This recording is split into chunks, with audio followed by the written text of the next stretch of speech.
This program features live coverage of an African safari and may include animal kills and carcasses. Viewer discretion is advised.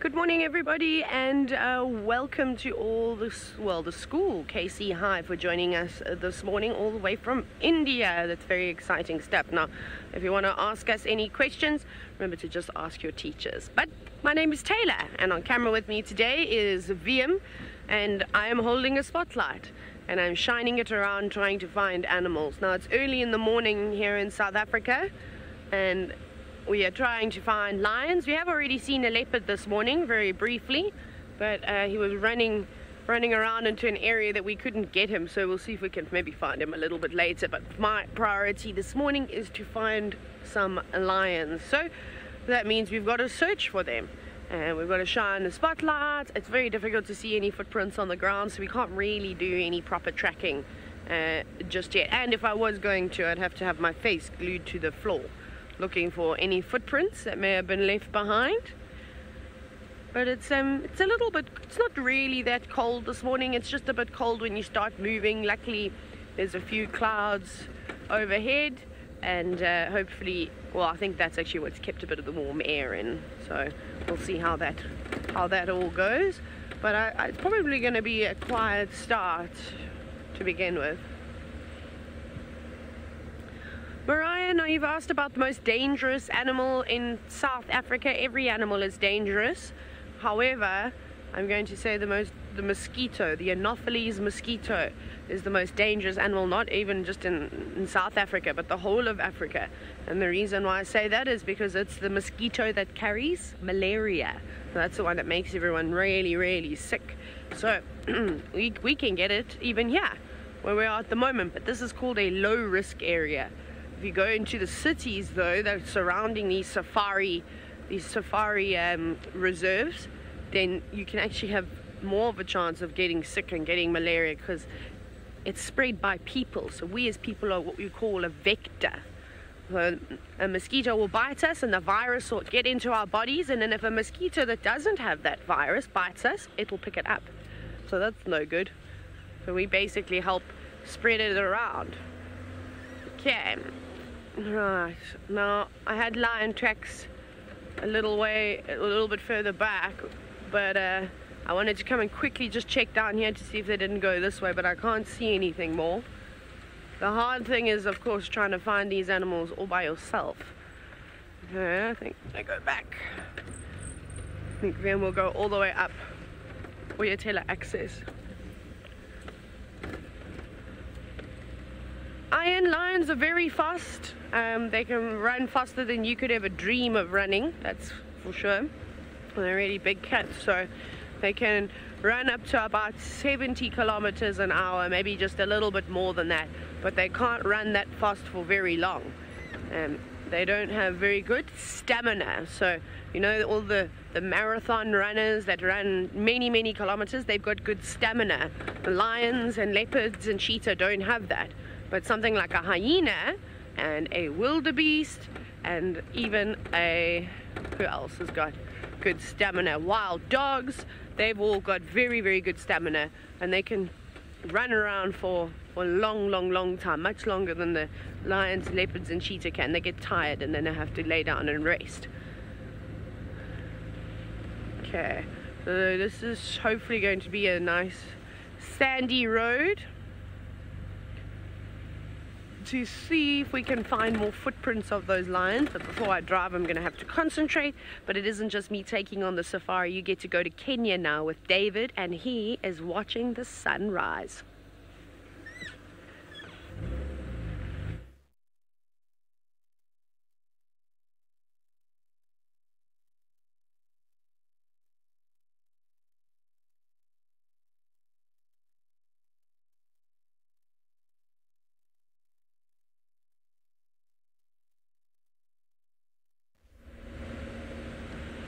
Oh goodness, sorry everyone.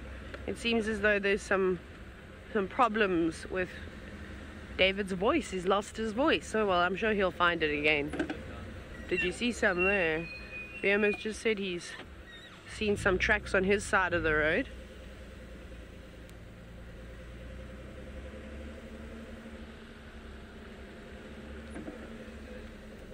Perfect, thank you, BM. Let's have a look.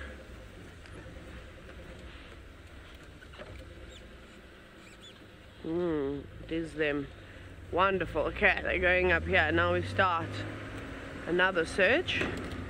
It's hard to see.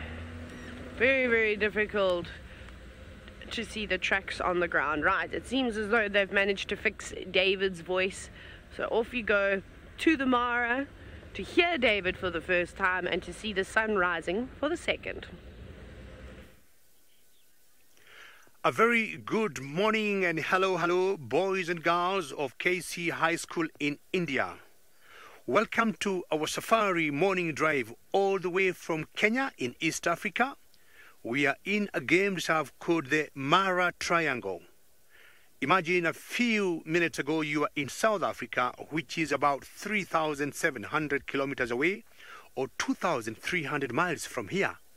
And now you're in a different country and we have a morning sunrise. You look at that sunrise and you tell me, how is the sunrise that you see from your school? And I want you to compare your sunrise and the sunrise we are showing you from the Mara Triangle in a country called Kenya. How beautiful is that? And I'm sure you all know the sun rises from the east. So I would call that the eastern horizon. And you see the ball of the sun is pushing up through those clouds there. Maybe those clouds could be telling me we might have some rainfall later, maybe not. But from where I am in East Africa or in this country called Kenya, we might be having the short trains that will be coming any time in the next few weeks. How beautiful is that? And boys and girls, my name is David. And on the camera with me is Manu. Manu, good morning. When Manu does that, that to him means good luck. Will you believe it? So welcome. Boys and girls, we'll request you one thing only. Ask me and Taylor and all of us out in the field as many questions as you can.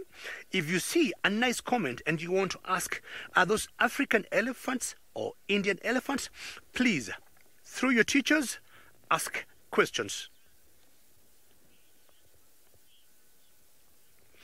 Ground animals will sleep like where they are, and I'm sure you can tell those are elephants. And when it gets dark, if they're small animals and it is cold, they might go like to the forest. If you look in the background of your screen, there's a big forest there. So the small animals might go there. What you're seeing on your screen is what we call the African elephant, and there are two small babies next to her, and that is the mother of one of those calves. A baby of an elephant is called a calf. So when it would get cold, she may take them to that forest to sleep because they are young and they don't get sick at night because of the cold. How exciting and how lucky it is for you boys and girls to start the safari with the sunrise and elephants.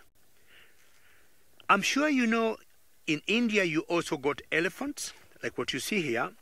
But I'll tell you one thing, the African elephants are different from the Indian elephants. Shelty, the animals here, like the elephant you see, are herbivores. And I like your question. I'm surprised at your young age you can tell a herbivore. A herbivore, for the rest of you who may not know, are animals that eat green matter. Sometimes we call them vegetarians.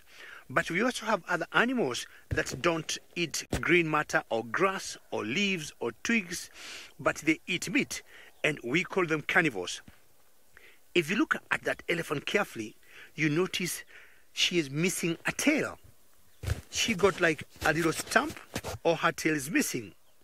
It could have anything that might happen to it when it is young, but once in a while we see elephants with short tail. I was saying before, these are what we call African elephants. And in India, you got Indian elephants. So there's one major difference between these two elephants. The African elephant, both the boys and the girls, have tusks. But the Indian elephants, it's only the boys that have the tusks and not the girls. Isn't that exciting? So you can see that young one there is eating and not very far from the mother. So we'll be showing you all types of animals around here, and I got a friend of mine again all the way in South Africa who will show you something different from the elephant here.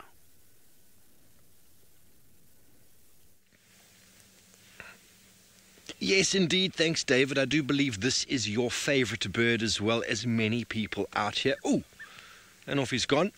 It is the most photographed bird here in South Africa in the Lowveld, called the lilac-breasted roller. And the light is not very good at the moment, so I'll show you a picture soon to show you exactly what it looks like, because the colors aren't really doing their full justice. But good morning, everybody. Good morning, boys and girls. KC, hi, welcome. My name is Steve, and I'm joined on camera by Senzo Mkize, and we're out in South Africa in the cool morning dawn, and it is a beautiful morning. Please, as I'm sure you've been told, ask your teacher some questions. Send them through to us. Let's know what you want to talk about. I know you're interested in habitats, and talking about this bird over here, the lilac-breasted roller. If we can have another little look at him there, please, Sense. The tree that it's sitting on is a pretty large tree, but it is dead. And the lilac-breasted roller is one of the birds that nests in old cavities created by woodpeckers. So if a tree gets killed, or if it just gets insects inside, and the woodpecker comes along and tap, tap, tap, opens up a little bit of a hole, well, this is one of many birds that use these trees for their breeding, and they have a little nest in a small cavity. There was a second one here just before, and it has flown off. But when we talk about habitats, habitat is the area an animal lives in and rears its babies. So it's very important to understand that not only does this individual, oh, there he's talking, need to find food, he also needs to have a suitable place to have his babies. And I'll show you a picture now of how beautiful this bird is. It's got some incredible colors. Look at those colors. It looks like someone's taken a drawing or a color-in drawing and just given it to a child, and they've used every single color possible. Let me show you one more. Look how beautiful that is. Isn't that gorgeous? And you want to know what type of vegetation we have here? Well, if Senzo pans out slightly, and you'll see in front of us here, we are in what we call the savanna biome. And the savanna biome is where we are. It's really, it's the biggest biome in South Africa, and it has got basically a mixture between grasses and trees. We are right at the end of winter. We're into summer, to spring already. We're expecting a little bit of rainfall, which is going to bring the leaves back on the trees and turn the grass green. This is part of what happens in South Africa, the dry season and the wet season, and we're moving into it soon. And now the birds are slowly coming back from overseas to come and do their breeding in this, their favorite habitat. Well, we're hoping to find you some very special animals in this area, in their native habitat, and we're looking for some tracks of a male leopard that was seen last night. So we're going to see if we can find him for you. He is quite a thuggish looking leopard. I haven't seen him in some time, and he just arrived back on the scene last night to chase around one of our favorite young leopards. Gave him a bit of a fright. We'll see if we can find him. I got an update on the radio because I've got an earpiece here. We're talking with other vehicles as we move around to maximize the surface area that we can go on. And someone told me where they last saw him. And in that area, we've had him catching warthog before. So we're going to go check the little warthog hotel quickly and see if he's maybe sitting there waiting for a little warthog to come out. Because Senzo and myself have seen him twice in that area killing warthogs. So maybe we'll be lucky. It's just a little bit of a guess, but who knows? That is how it works for us sometimes. Hello, Shakti. I'm not sure the animals do find it easy to live here. You say they seem to find it easy to live here. Well, we've got lions, we've got leopards, we've got hyena, we've got cheetah, wild dog, and they make it a very hard time for a lot of these animals out here. Essentially, these animals have to work very hard to keep themselves alive. And the weak ones, and the ones that wander off on their own, and the ones that are maybe a little bit not paying too much attention, well, they get picked off by the predators, and then slowly but surely the animals get more and more alert. So it's this constant battle between the lions and the leopards to be stronger and more stealthy, and for the animals to be more, well, quicker and more observant. So I wouldn't say it's an easy time out here for them. These animals, they do have a very hard time in the African wilderness, but it was a full moon yesterday, so it's a night of brightness, and because the moon is bright, it makes it very difficult for these animals, the predators, to hunt. So when it is a full moon, the animals feel a little bit safer out here. But when we get a windy day and there's no moon in the sky, well, the animals are pretty scared to be out here. And that's because we do have lions and many leopards moving around who use the cover of darkness and the cover of the movement of wind, because the wind makes all the leaves and the grass move. And we're going to show you some animals. They've got very big ears, so they like to listen. But if the wind is blowing, it's very difficult to hear the very stealthy approach of a leopard or a lion. This is their habitat. They've evolved in this grassland / savanna. And I know you've got leopards in India. They have got very similar strategies to these leopards. Very similar. And they are very efficient hunters. Solitary, just like the Indian leopards. You might find a female with a youngster, or maybe a mating pair. Hello, Shakti. Well, that's a very big question. Most like to eat. Well, when we're looking at herbivore animals in this area, they feed on, we've got a mixture. We've got a mixture that feed on grasses, then a mixture that feed on grasses and trees, and then a mixture that just feeds on the trees. So it really depends on which animals you're looking at. We'll find a few for you and talk about them as they go along. And then obviously your meat eaters, well, they eat meat, don't they? They eat the smaller and the larger animals that we find around here.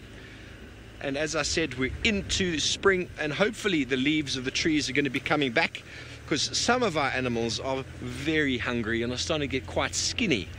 But before you ask the question, no, we do not feed them. This is 100% wild and natural environment, and they need to survive here on their own without human influence. It's very important. That is what a wilderness area is all about. So we are coming up this road to where this individual male leopard that we call Hukumuri, where he likes to hunt for warthog, because right up on the top here we get these little diggings that happen from an animal called an aardvark, which is an animal that digs into the ground for termites, and by digging into the ground it creates these huge holes in the ground which lots of animals use as their habitat for breeding. And warthog is one of the animals that like to hide inside those burrows. And we've got for you a beautiful animal over here. Let's just move forward. This is the most common antelope species that we find here in the Lowveld. This is called the impala. And there's a group of males over here. There we go. He's giving himself a little bit of a lick. They like to clean the ticks off themselves using their teeth. And the impala is a herbivore, and they feed on grass, and they can also switch to leaves, which makes them very successful in that regard. They live in most habitats in the Lowveld, from thick bush to open grassland. And they are very successful out here. And we would say they're the primary food source for pretty much all of the medium to large size predators. Lion, leopard, wild dog, and cheetah will all select these individuals. There are so many of them. There's a female at the back. Did you see her without the horns? There's a males in the front with the horns. They are all hanging together because no one wants to be on their own. No one wants to be on the outside of the group. They all want to be together so that they can keep their eyes peeled for a predator. And if there's lots of eyes, well, there's more time to have your head down and feeding. So from one herbivore to another, David Gitu up in the Masai Mara has got one of the prettiest animals around.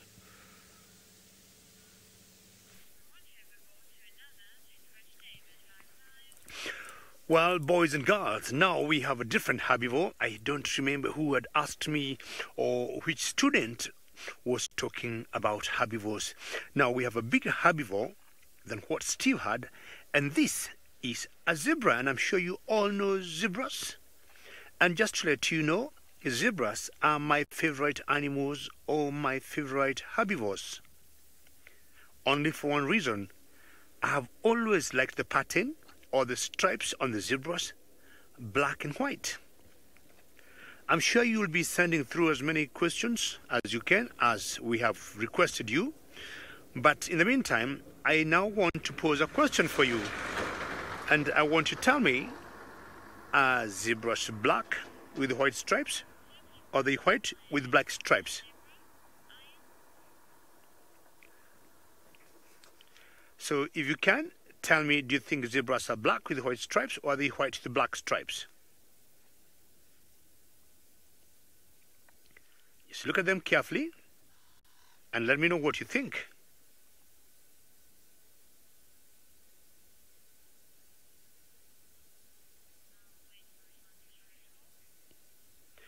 So what would happen? I want you to know that we compare zebras to horses.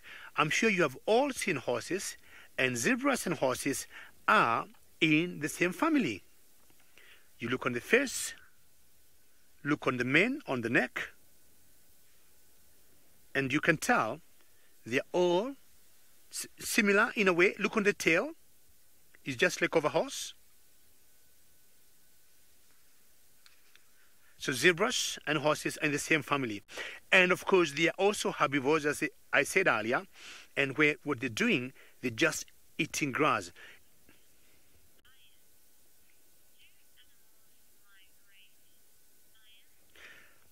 Ian, we got animals that migrate, and that's a very good question, because luckily you have that particular type of animal on your screen.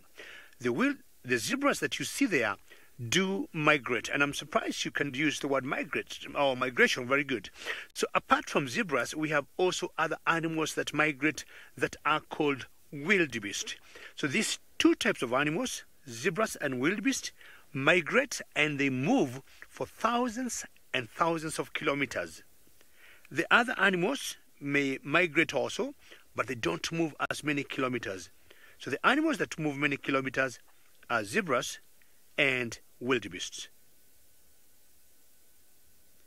You can see the beautiful work Manu, the camera operator, is doing, and you can see the hill in the background there, and near that hill, or on top of that hill, that is where the camp we live in is. So we live on that camp up there. So boys and girls, do you see that hill in the background?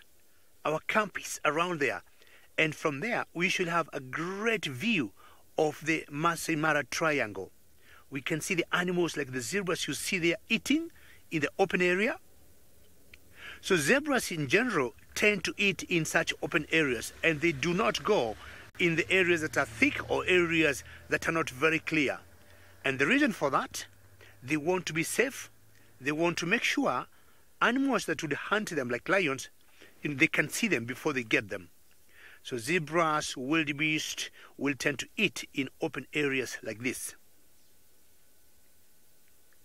And zebras move in big groups. It's very unusual to see one, like that one looking at us. Hello there. It's very unusual to see one zebra or two. They always go in groups.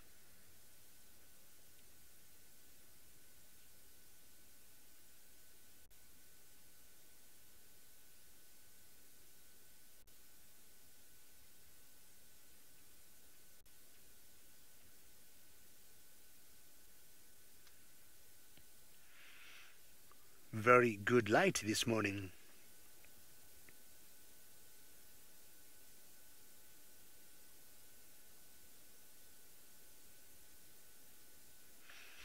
when you see them flicking their tails like that, is if there are any flies, that's how they get rid of the flies.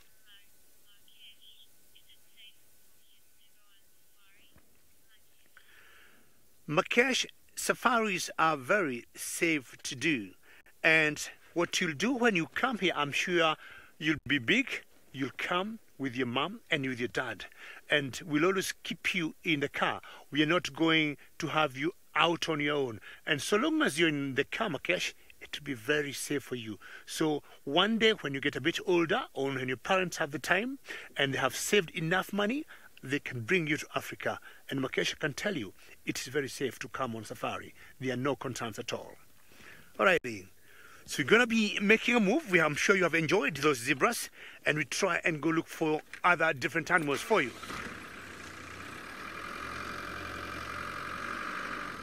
Ooh, okay, Manu, how is it back there? Very good. It's a lovely morning. We are doing about 17 degrees Celsius and 64 degrees Fahrenheit. I'm sure maybe back home you use more Celsius than Fahrenheit to know the temperatures or to say the temperatures. I want to show you how the Mara looks from a distance, and we have something else that we call hot air balloons that should you, Marrakesh, come to do a safari in Africa is another way of doing safari. And you'll see from a distance something floating in the air, and that's what we call a hot air balloon. And you can see how beautiful Masai Mara is.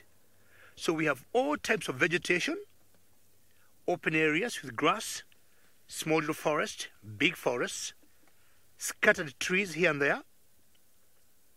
So generally, that's how the Mara looks like.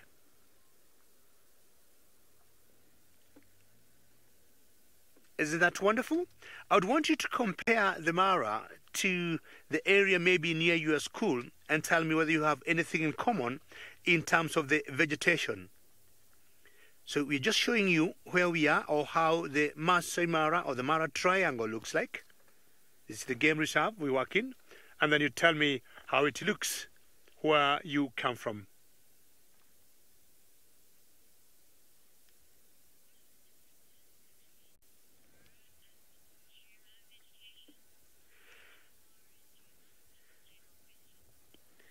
So you notice as you look on that, on your screen, the openness of that area, and you compare to Taylor where she is and Steve where he is, we have more open area here in the Masai Mara than we have in Juma. So just keep watching that and see the openness, and you can see all the way to the horizon.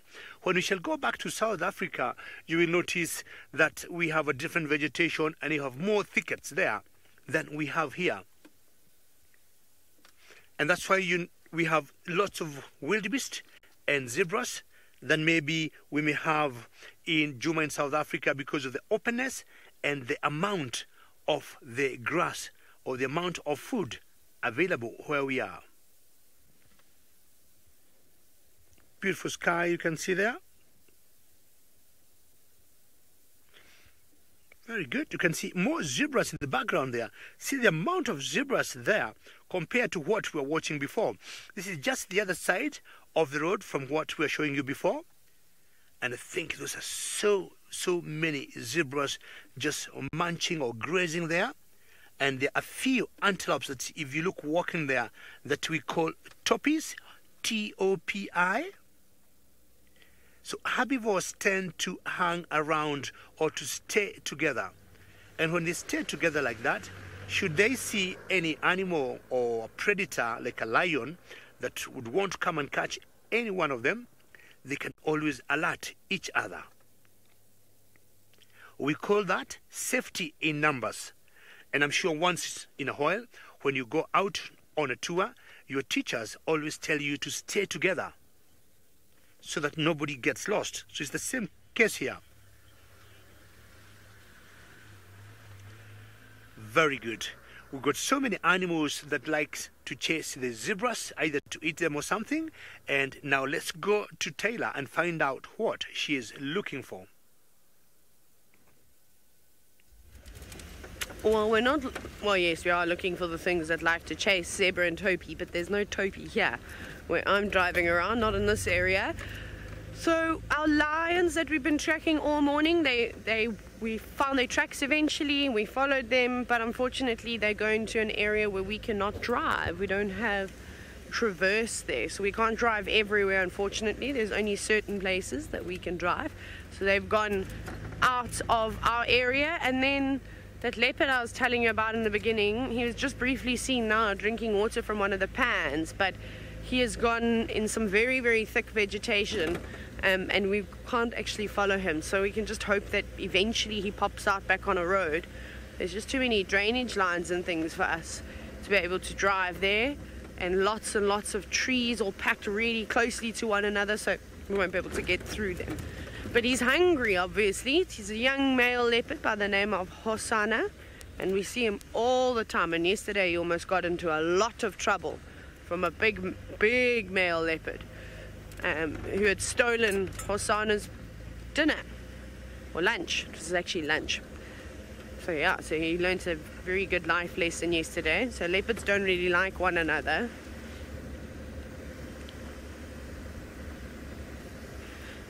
Now, we find lots of different types of water bodies. We're actually going to get up to one. Have we gone past it? No, I think we're coming up to one now. So there's lots of man-made watering holes in South Africa, but they're trying to take some of them down. So unfortunately, with all the fences and things like that people have put up, they've stopped the animals from traveling and going to find water elsewhere. Let me go up onto this ridge. But down here, this is a mud wallow. This is a natural area where water is gathered. So we don't put any water in this thing. This is called a mud wallow. And how this mud wallow was created was probably after some really, really big rains. Maybe something like an elephant or a hippopotamus came walking on through here, and because they're so big, they would have left a big footprint. And then maybe some more elephants walked through, and they would have left a whole more footprints. And then something like a warthog would have got, if you don't know what a warthog is, think of Pumbaa from Lion King. Then they'll go, oh, that's a nice place to have a bath or a mud wallow, because they like to put mud on their skin. It's their favorite thing to do. And I bet some of your moms pay lots of money to go to the spas to get covered in mud. It's beautiful and good for your skin. Well, the animals do it for free. Anyways, and he would roll around in there, and then he'd call his friends to say what a good spot it is, and then they'd make it bigger. And then maybe a rhino would go, oh, that's actually awesome, that's a very good space, move over, warthogs, and then he would come and wallow around, and then eventually that gets bigger and bigger and bigger and bigger and fills up with water, and then animals sit in it and splash the water out and dig it out. So that's a natural area, but that would be a seasonal pan then. It doesn't really, there's no water in it in winter, or the dry season. We're not in winter now, we're in spring, but in the dry season. And then, like I said, there's the man-made dams, and then there's lots of little natural catchment areas too. And rivers, of course, there's rivers that go through here. We don't have any rivers that have water in them. They're very sandy, and I've only seen them flow on a few occasions, but there wasn't very much water in them anyways, maybe just ankle deep. So we're just pretty much going to keep checking around for this leopard, because we've seen him now. We know he's here. He's just somewhere.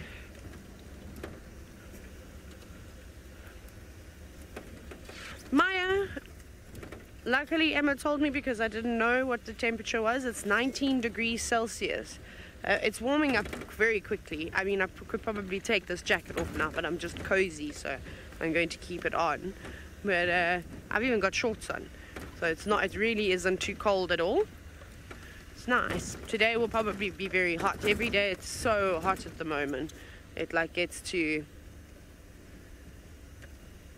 how hot was it yesterday? Like 35 or something? 35 degrees Celsius. The other day we had it was 41. It was way too hot. So I'm just driving in here trying. That was a stick that my tire knocked up and then smacked the side of the car. That gave me a bit of a fright. Whew, gotta watch out for them. Sometimes they're so big they can actually hit you. I'm just trying to have a little look around to see this is, if the leopard has come out here. He likes to come out here. This was an old hyena den. And there's porcupine. From what I've seen, there's probably a porcupine and a warthog that lives in that burrow now. I'm just going to see if I can hear any birds.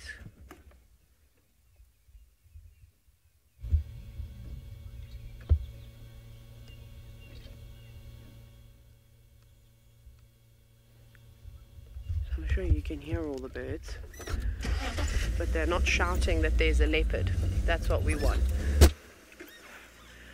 Okay, so nothing here.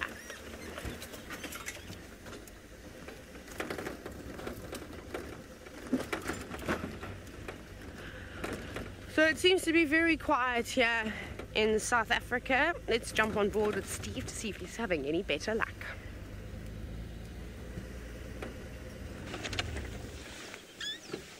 Well, thank you. We found tracks of that male leopard, and he kind of head directly into this area where we do have, well, I was saying about the warthog burrows. So here's a couple holes just on the ground off to our left-hand side. Not easy to really make out, but what it looks like is just a whole lot of sand that has been pushed up. We're right up on top of the slope now, and the aardvark likes to dig in looking for termites in the ground, and then they leave these holes. And there where you can see the sand is often excavated burrows underneath the ground that warthog like to spend the night in. That's how they keep away from lions and leopards at night. They hide inside those holes. And lots of other animals, porcupine, honey badger, snakes, lots and lots of small mammals like to live inside. Things like that. It is what they do, and is how they survive out here. Also, having a hole in the ground means that when it's very hot in our summer, it gets up to 40-45 degrees Celsius in the summertime, they can go under there and it's nice and cool. And at night as well, it stays a similar sort of temperature. It doesn't get too cold. We don't freeze here, but it gets pretty chilly in winter. So what we've done is we've come to this area and we've just switched off, and we want to turn into an animal and open our ears very loudly, because what happens is if any of these animals see a leopard or a lion, they start to make all sorts of alarm calls because they don't like them and they shout at them. So that's very important when we drive around, to open your ears. And you can do this with your hands. You put your hands next to your ears like this and you can listen. You can hear lots more when you do that. Are you all trying that right now? Very good. So in front of us over here is a big termite mound. As you can see it there. So that's the termite mound. That is what termites create above the ground, these really, really big mounds. Some people call them ant hills. They're not actually ant hills, they're termite mounds. They're built, it's a big colony inside there of termites, and it covers a really, really big area. And so that's why you have lots of aardvark diggings around here, ant bear diggings, looking for those. And that is what makes a very important sort of contribution to the livelihood of many, many, many mammal species out here. But the strongest animal in the world is by far the African elephant. I think we'll see if we can find you one of them, but they have moved out for the moment. We are in an area with no fences. The Greater Kruger National Park is about 2.5 million hectares. It's very big, isn't it? And so the animals come and go. They move between areas of much better feeding than other feeding. Hello, the entire class. You want to know what elephants eat? Well, elephants feed on, in the summertime, they'll feed on grass. Almost completely grass, and then a few leaves. And then as the grass starts to get dry and loses a lot of its taste, they start to feed on leaves as well. And I will show you a couple other things that they feed on. They like to push over trees. Oh, watch out there, Sens. Looks like the camera just rocked off. Sorry about that. They like to feed on trees and also on the bark of the trees. They can push the tree over and feed on the roots which are underneath the ground. I'll try to find you some elephant feeding behavior. You'll be able to see exactly what the elephants have been doing. They are very, very big and very strong, and they feed on all of the vegetation that they can. They don't struggle too much because they're able to just push them over and take the roots up, which is very, very important element for elephants. And that is why, one of the reasons why they got those big tusks is to stick it into the tree, to rip the bark. I'm just trying to find you a little piece. There's no fresh elephant activity at the moment. I want to show you some really fresh activity. But elephants have evolved in the savannah, the African elephant, and this entire environment is actually dependent on them for changing and mixing it up. Here we go. Here we've got a tree. Oh, there was a bird that just flew off. Here we've got a tree just over my right-hand shoulder that's been pushed over. It is in fact a very small marula tree. You can see how the elephant has just snapped it there, and then they'll start feeding on the sticks and the branches that have fallen towards the ground. And everyone thinks, oh my word, how terrible, the elephants have gone and killed that tree. But I think the tree is actually still alive, but what it's also done is it's pushed it over and it's made a different shady spot. You see where those branches are on the floor? They are covering the area there, and slowly but surely over time more grass and vegetation will grow there, which will make that little piece there a nice little micro habitat where lots of small birds, lots of small mammals will be able to spend their time. So not a big habitat. When we talk about habitats, they don't have to be very big. Habitat could just be your shoe. Just your shoe. Can you imagine that? If you left your shoe outside, if you've been running and running for a long time, it gets all sweaty and you leave it outside, well, it could turn into a habitat all on its own. So habitats don't need to be very large areas. They could just be a very small piece of land or ground, or even just a little patch underneath a piece of tree bark. And that is what the elephants do. They create lots and lots of these very small microclimates. So birds in the savanna biome love to perch on trees so that they can see very, very far. And up in the Masai Mara, there's not many trees for them to sit on, but they do need a good view.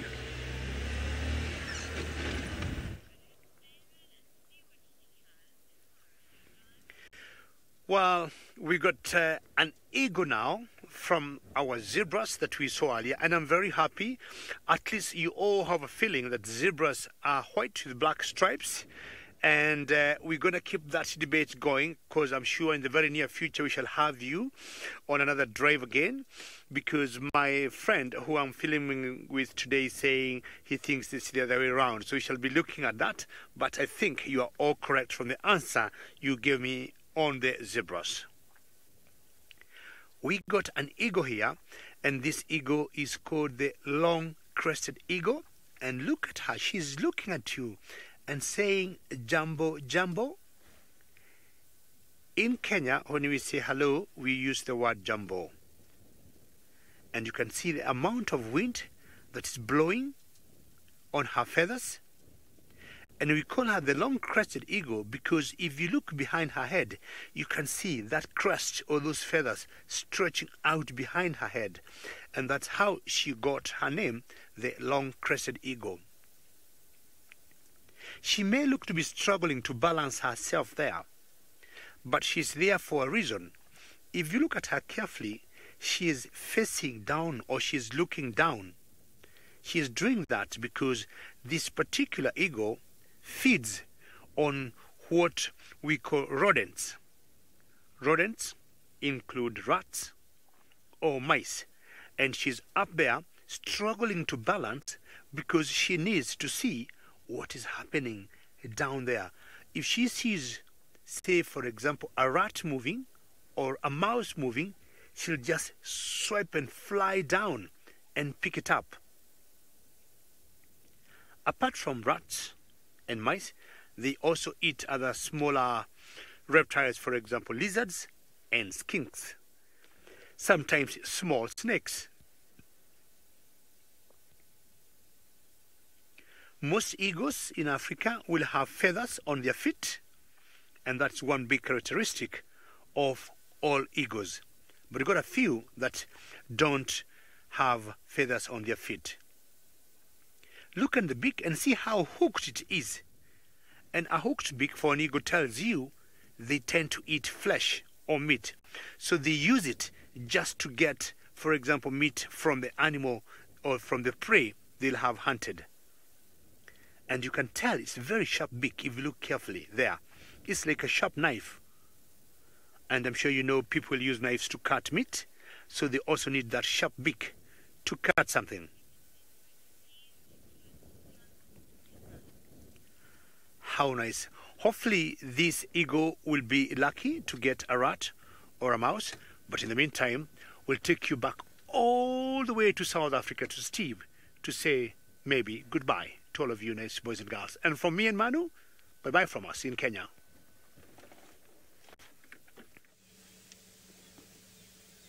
Thank you very much, David and Manu. Well, we found some zebra, and these are, I'm not sure if they're the exact same zebra that you saw with David before, the same species, but these are the plains zebra, the only one we find down here in the Kruger National Park.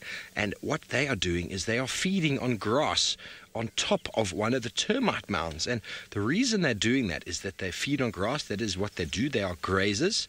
But the termites, by recycling the nutrients, what they do is they break down the dead grass and the dead sticks. They break that down and they turn that back into very nice, tasty soil. So because the soil is quite tasty, the grass is quite tasty. And so you can see the zebras are choosing it because it is much better than the other vegetation. And as I said, we are in the dry season and these animals need to feed on the best that they can get.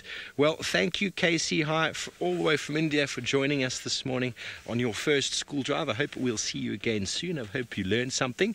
And we will see you next time. Have a beautiful, beautiful day.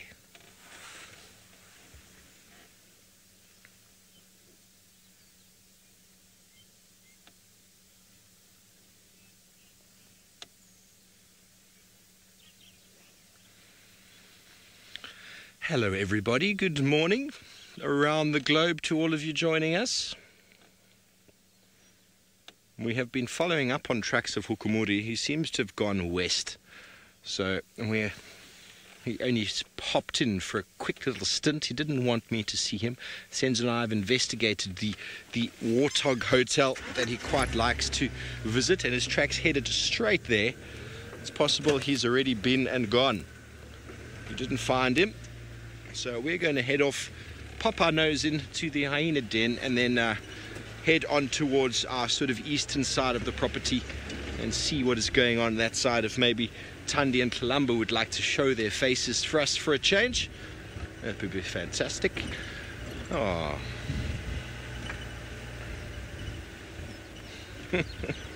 It is a beautiful morning here in South Africa, and I'm going to just quickly get past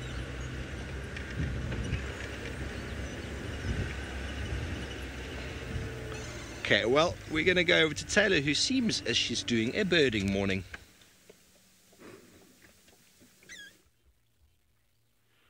No, we're not really doing a birding morning. We are doing a Winston Churchbill morning. Hello, friend. Who's very upset because I don't have snacks for him again. So, you can imagine this bird's frustration. Why do you always go to the back of the car? You can also hear, let's actually have a little listen to the birds.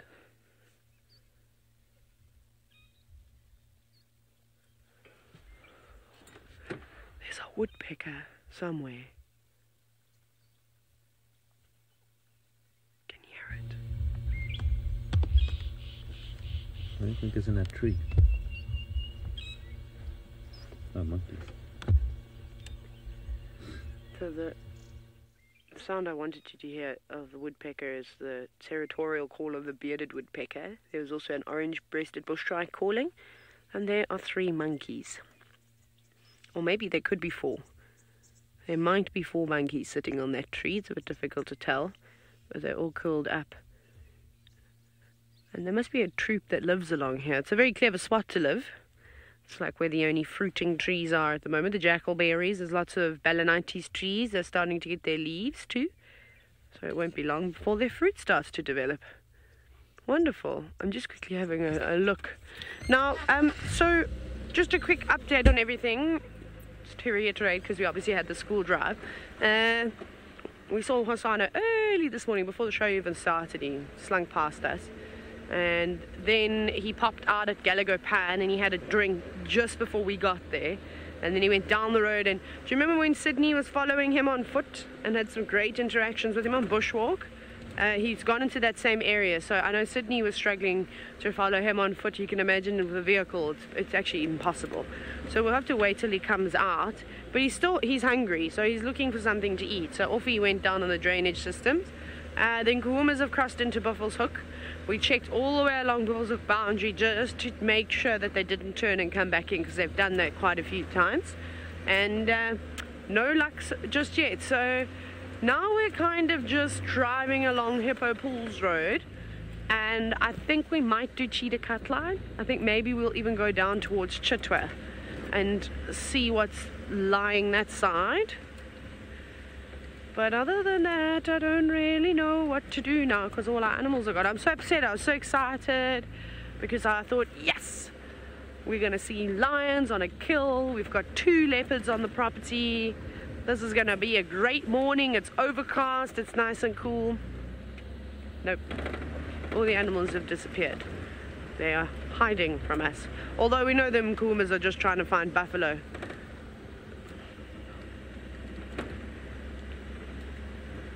Hello, Melissa, who's only 12 years old. I don't know if we'll see Hosanna again this morning. I'll be surprised. He's hiding away now. Like I said, he wants to find food, and if we keep following him while he's trying to find food in those drainage lines, he's never going to catch anything, because we're going to scare all the animals away.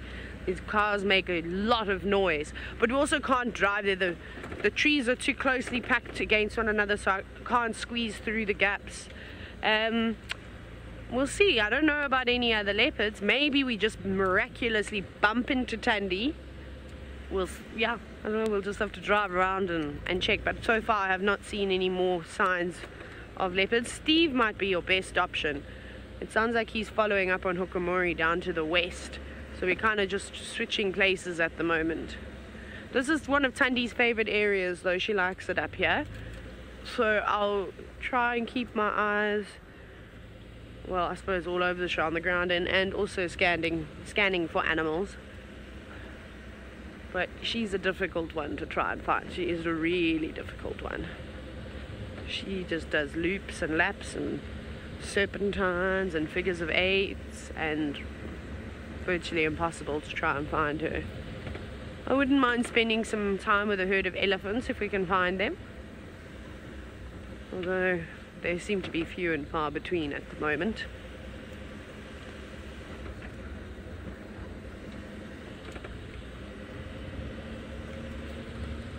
Right, okay. I think we're going to carry on going south, and hopefully we'll figure out what on earth is going on, and if there's anybody else knocking about on Jume.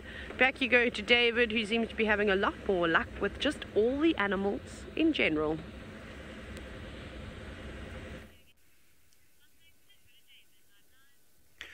I've decided to come to a different area, and if you look, the grass here is pretty short, and welcoming our regular viewers after the school drive. And this is one area where, again, as I said, with short grass, because there was some fire through here a few months ago. And once the fire dies and then we have some rains, we get short grass sprouting, which is very nutritious and very popular with the Thompson gazelles. Now, I've come to this area because seeing Thompson gazelles in this open area is always a very good area, and I would say it's a cheetah country for me. And the Tommies will always go for the shorter grass, and very unusual to see Tommies in thickets or grass that is pretty taller than them. They'll always be out in the open where they can easily spot their would-be predators. In this size, I would say these are the fastest animals I know, and you can tell from that speed when they are trying to jog and sprint early in the morning, everything being so fresh. Remember, this is a very interactive safari drive we have, so any questions that you may have or comments, hashtag SafariLive. Just keep tweeting.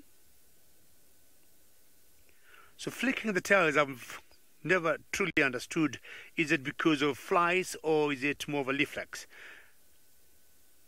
I don't think we have as many flies now. It's still too early for flies to be out, but they've been so used to just keeping or moving their tails, and you can tell they're in their best condition as they keep jogging, maybe instead of eating, spunking, jumping around. So here we got both males and females with horns, and that male maybe is up to something, and that female may have to... Are you going to smell if she is in estrus? So sometimes you've seen them going and smelling once the female will pee to find out if she could be in estrus. Let's find out what kind of a bird Taylor got.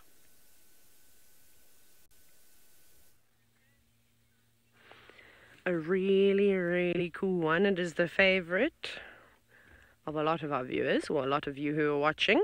It is the African harrier hawk, or gymnogene, is the old name. It's very, very carefully, well it was, searching the trees and looking in all the cavities, pulling back the bark, trying to find all sorts of wonderful things.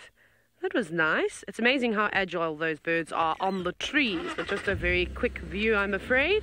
These kinds of sightings never really last very long. Let's see if I'm just going to go a bit further forward. We might get another view of it. The marula trees seem to be quite good trees. Lots of cavities in them. Let me see if I go past some of these bush willows, if we can get another gap.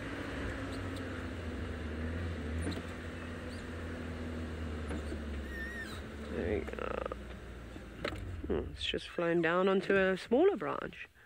Now there could be anything in there, from scorpions. We've been seeing a lot of scorpions actually, hiding in the crevices of trees. When Byron was visiting, he found us one. It's like his favorite party trick. There could be little skinks and other types of lizards. There might even be some squirrels. They eat a variety of different things. Snakes. Any little snakes curled up? But they're awesome birds. On to the next tree. It'd be really amazing if we could actually watch it. Giraffe call, we were seeing this bird from a distance, although maybe it was a closer view than what you've seen before, but it was still probably about 80 to 100 meters away from where we were, so it wasn't close. You don't often get a close view of these birds. I'm just listening to the game drive radio. It's very quiet. I don't know, no one's really following up on the lion tracks, which is a bit sad, because I would have loved to have seen, or not seen, figured out where those lions went, what they got up to, if they could catch something. Oh, hang on, here's an update. Oh goodness, okay, it sounds like those cats have moved quite far away. Cool, okay, so there's one person, I think Jackson has just started game drive, so he said he was quite interested in trying to find out where those lions went. So hopefully the next time we hear them on the radio, it will be telling us that they found the Nkumas. I doubt we'll be able to go to them. I'm sure they're going to be in bubbles. Look, they might even go back towards the Manuleti, so further north from where we are now. Very cool to see that bird. I haven't seen one in a while. We see them, just such quick glimpses of them. So it was nice to spend a bit of time with an African harrier hawk. I'd like to be able to sit one day and out in the open, and probably not be live though, and just sit quietly and watch that bird and carry on. I've seen them catch a few things before when I was still guiding. It was always amazing. Like, obviously people were not really into it in the beginning, and then once they see how nimble they are and how they, you know, start pulling back pieces of bark and sticking their heads and sticking their legs all the way into holes and things like that, everyone would get quite excited. And, you know, obviously never seen a raptor in that perspective before. So very cool. Right. Still no predator tracks. I haven't even seen a hyena track on Cheetah Cutline yet, which is bizarre, because normally this road is absolutely littered with footprints. It's such a nice road. The ground's not soft, but there's a nice sandy layer.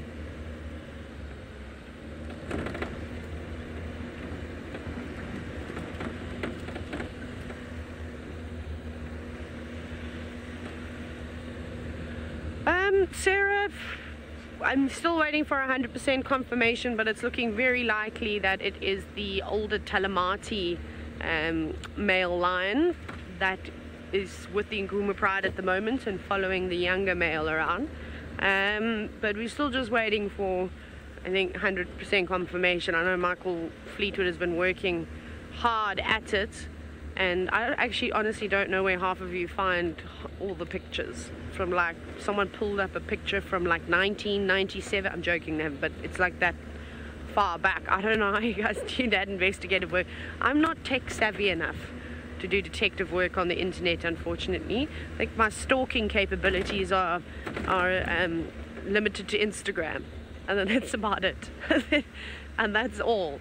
So well done to all of you. But again, I'm not confirming anything, but it's looking fairly promising that that's most likely who it is. I haven't seen them before though. I've never seen them. But Telematis. Right, some excitement now. We're moving away from birds and back to Steve, who's not looking for leopards, but he's found something else with spots. We have indeed. We've popped into the hyena den, and Corky is sitting in her usual position, and her little youngster is licking her feet. It's very cute. Very, very cute to see the youngster out and about. Still haven't seen two, only seen one. Very special to be able to just pop down the road and see a young hyena.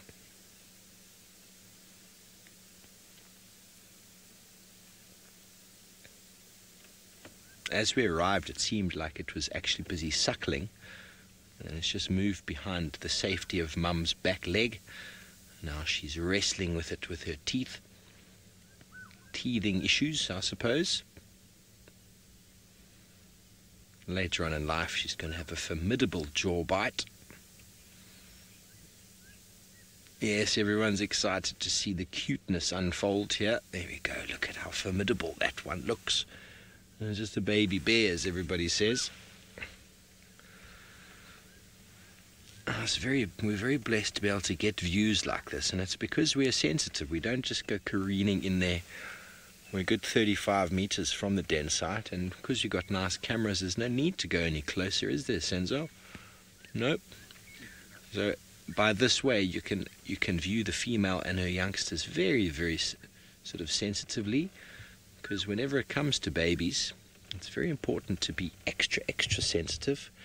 I mean, in general, out here in the African wilderness, we need to be sensitive to animals all the time.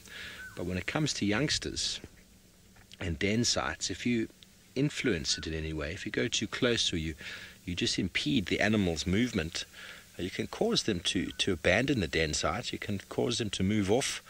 I know the inquisitiveness of humanity is it's not our downfall, but it can be a problem sometimes. When it looks at baby birds or nests, people are inquisitive and want to look. They just want to check it out, and that causes birds to abandon nests, abandon breeding seasons, to completely move off.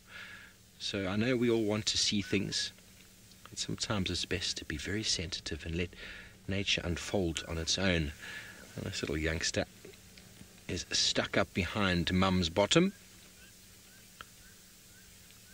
And Diane, that's a very good question. I have no idea. It hasn't been discussed yet. I suppose you've just named it the Djuma clan, haven't you? I'm actually leaving for the Masai Mara tomorrow. I'll be up there for the next couple of months. So I am sure it'll be delivered. Tristan will be back tomorrow, and between Taylor, Tristan, Sydney, and James Hendry himself, who will be back in about 2 weeks, 3 weeks, I'm sure they'll come up with some solution for the naming of this clan, obviously with the involvement of the Djuma guides and landowners. But I suppose Djuma clan just works, doesn't it? Beautiful little youngster. And someone informed me why Corky has been given her Corky, because she likes to cork her bottom into the hole where her baby is hiding. Lauren, you want to know if medicinal Mondays will continue? Well, it's going to be tricky up in the Mara. I don't really know too many of the trees up there. I suppose I'll have to learn them. But we'll see. We'll see how we go. It's not the same sort of element. I like to do my medicinal Mondays on a nice long walk. And you can sit yourself up underneath the tree. but I've no doubt Sydney will be able to entertain you with medicinal muti magic while I'm away. But I'll see how we go. I'll see if I can identify lots of trees, and if I can find the relevant information, I can find the right information for them up there, and then who knows, we could continue the saga. But I won't be able to take all of my little implements and tools due to the fact that we're flying in, and we have a maximum 15 kilogram baggage limit. So to be taking all of my necessary Medicinal Monday magical tools will, well, there's other things I will need to be taking, like warm clothes. And, yeah, well, anyway, that's for another day. This little youngster is just too cute. Mum's foot is a perfect pillow.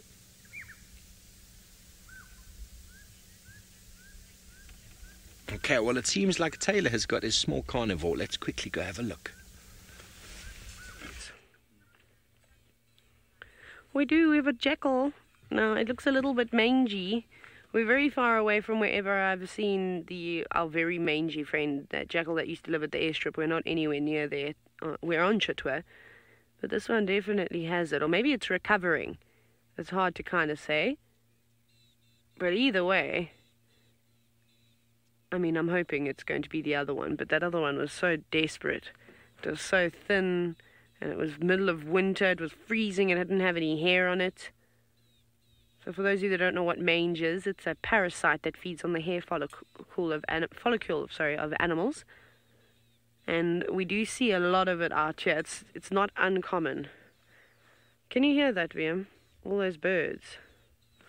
I'm just going to go forward. There might be an owl or something in the tree. I don't know where they're calling from. They don't sound very happy. Okay, can you see them? Where are they?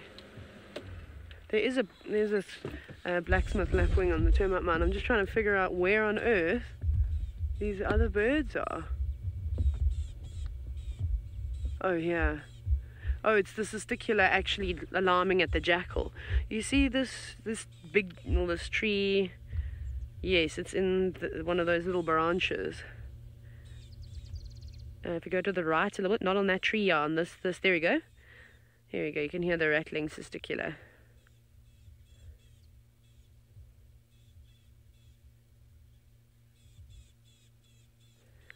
I couldn't figure out where it was, but it is alarming at the jackal. No, Justin, I cannot do a jackal call. You're welcome to try. I don't think I'd be particularly good at it, unfortunately.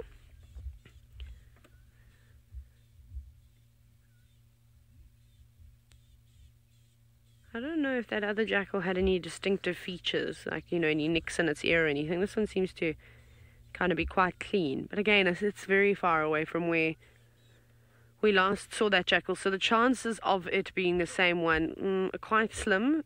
It could just be another jackal that's picked up a bit of mange. But it's very difficult to kind of say. But it is nice to see the jackals. Very itchy and cold and miserable. Wonderful. We'll leave you alone. Stern, no, you can't see jackals by themselves. That's actually how you normally see them. However, they're typically monogamous, so they live in pairs. Maybe that one doesn't have a mate. Who knows? But it is just on its own at the moment. It doesn't look like a youngster. It looks like an adult to me. It's fairly large. But yeah, no, they are quite social. Especially if they have young pups, and you're lucky in the Mara, David might be able to show you some jackal pups. You'll have the best chance. There's just a lot of alarm calls going on at the moment. I just heard sound like a frightened Franklin or something. Oh goodness, they frightened Franklin 20 times. It stopped now. Maybe it was a raptor.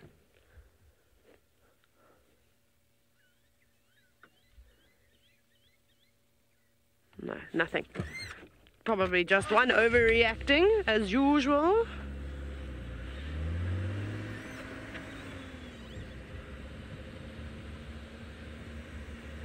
Thanks, Dr. Rob. You've said that jackals look more like coyote and not foxes, who I've never seen either. of those two species that you've just mentioned. Maybe one day when I'm big. I've seen a dingo before, and I've seen a timber wolf, and that's about it. Anyways, otherwise I've not seen anything else, and a jackal doesn't look like either a dingo or a timber wolf, so we can cross that out. So I'll take your word on it. Where?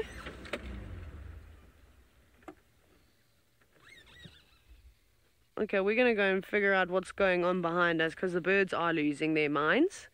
Or if we go to Steve, here's hyena, who seem to be a lot more compass mentis than the animals behind us.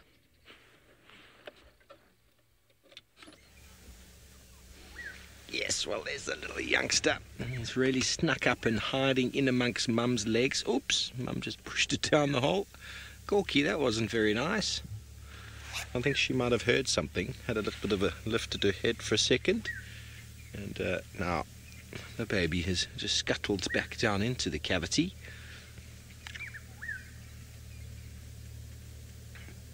It's a nice cool morning. The rest of the clan is probably still off doing certain foraging. Justin, it's pretty much in the heart of Djuma, just south of Philemon's Dip. Now, I'm just going to give this this map has gotten very dirty, so I'm not going to show it to you until I've given it. It's the what, sorry? The first old den, Senzo says.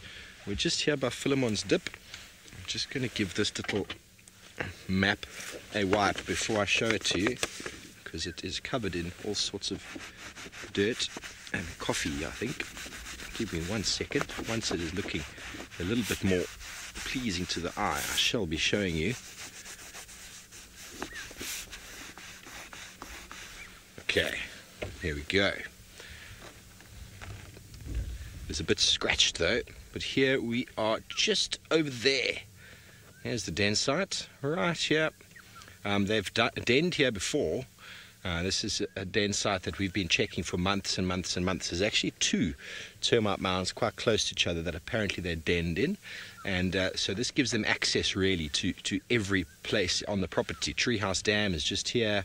Voitela Dam, watering hole's just up above. So it really does give them access to the whole area within Djuma.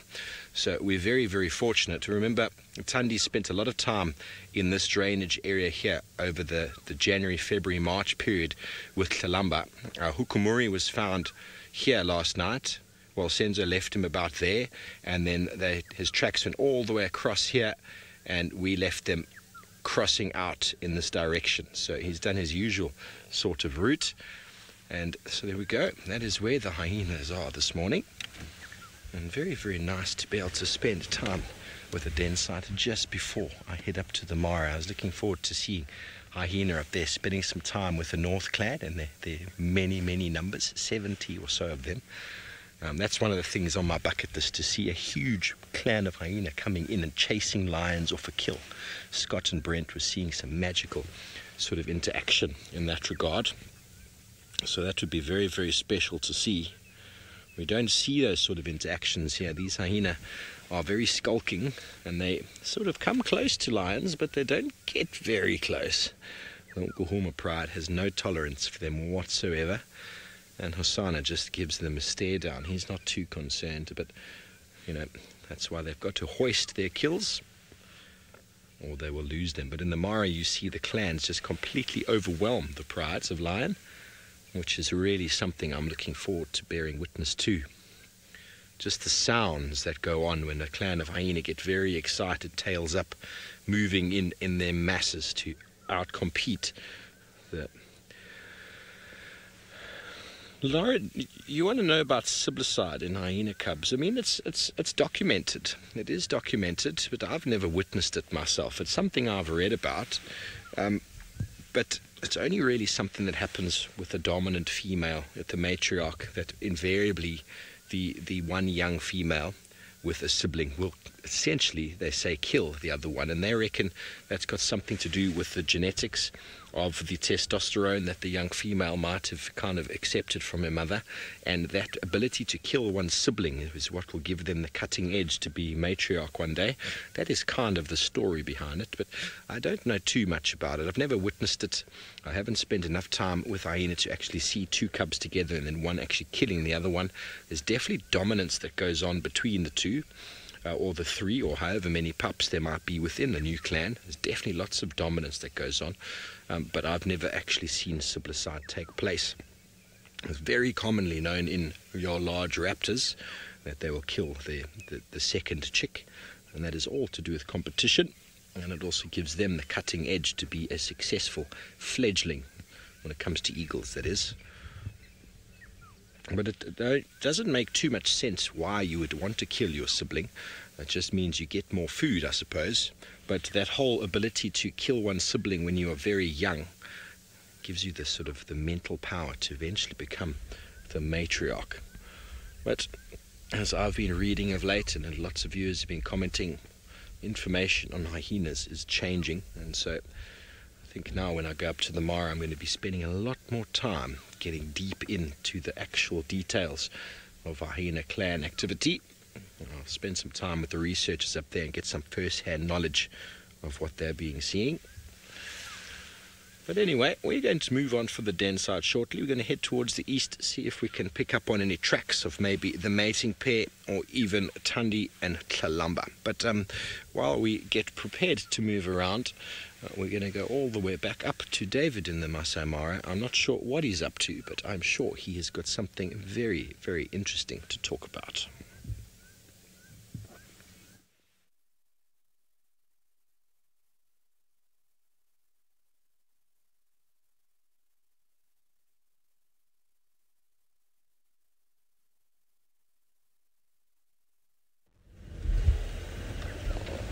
Sorry about the technical issues there. I'm not sure exactly what has happened with David's audio. But you're back with us very briefly while we sort out that. We say goodbye to Corky for now. We'll see you later, my dear. She's a very relaxed hyena female. Just corking herself in there, protecting her youngster. Let's have another vehicle in the sighting here. I'm just going to make some space. You can come, Michelle. He wants to come and see the hyena. We're going to just get one more view of her here. One more view of her.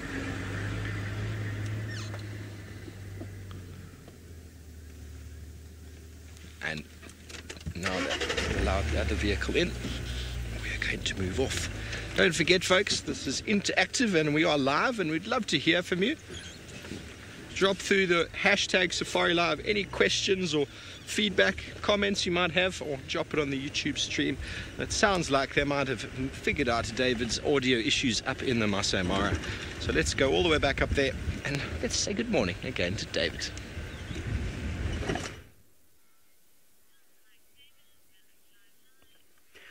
Sorry, I had a bit of gremlins earlier. Back with my wildebeest, and you can see we got thousands of them around, and the migration is here to stay. Initially we were worried because it came in late. It could have left early, but I doubt that was the case. We still got loads of wildebeest and zebras in the midst, but of course more wildebeest than any other animal.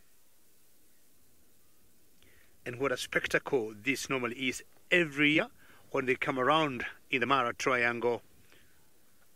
June, end of June, sometimes early July, but this particular year they came in very, very late, maybe mid-July. All what you can hear from where we are is nyeh, nyeh, nyeh. And the males tend to be more vocal than the females.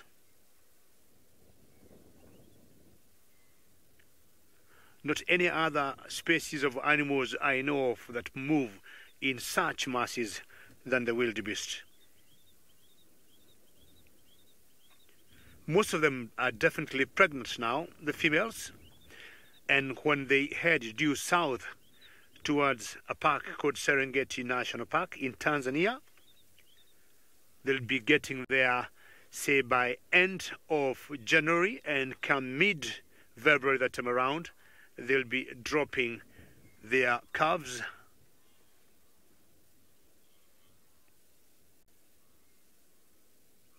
See, there'll be 1, 2 zebras in the midst of the hundreds or thousands of wildebeest. Very good camera work, Manu. Well done. This is what SafariLive is all about.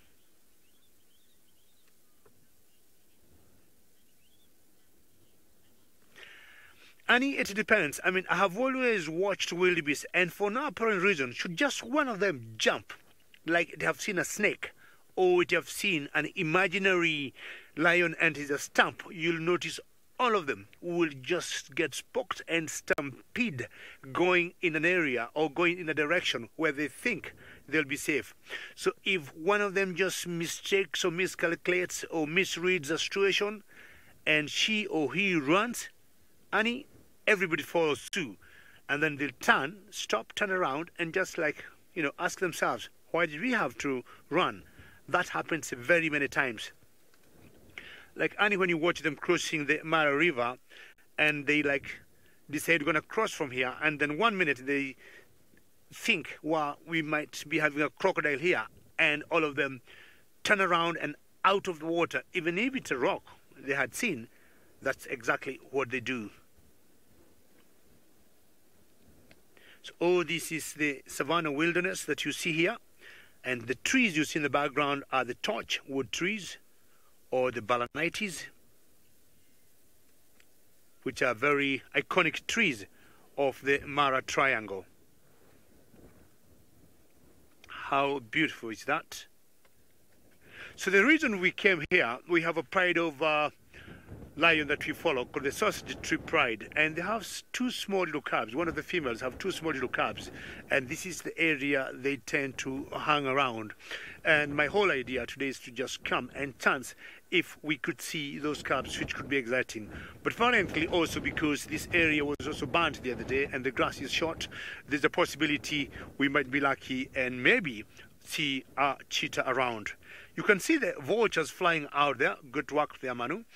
And sometimes these vultures will always lead us, not necessarily, but sometimes lead us to a kill. And of course, if we end up getting to where the kill is, the killers could be the sausage pride tree that I'm thinking we'll be lucky to find today.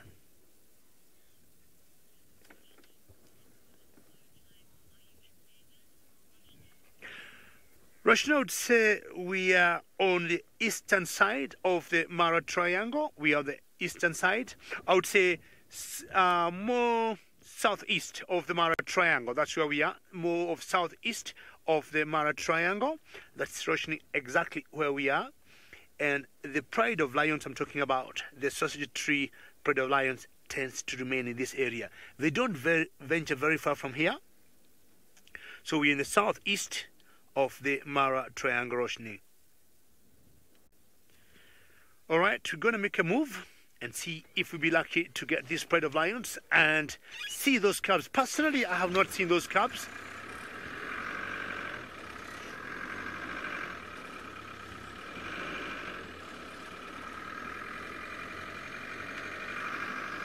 Daniel, if you're lucky to see the wildebeest when they're bringing down the babies, I was saying earlier, it's always in the month of February, and it's either the first week or the second week of February.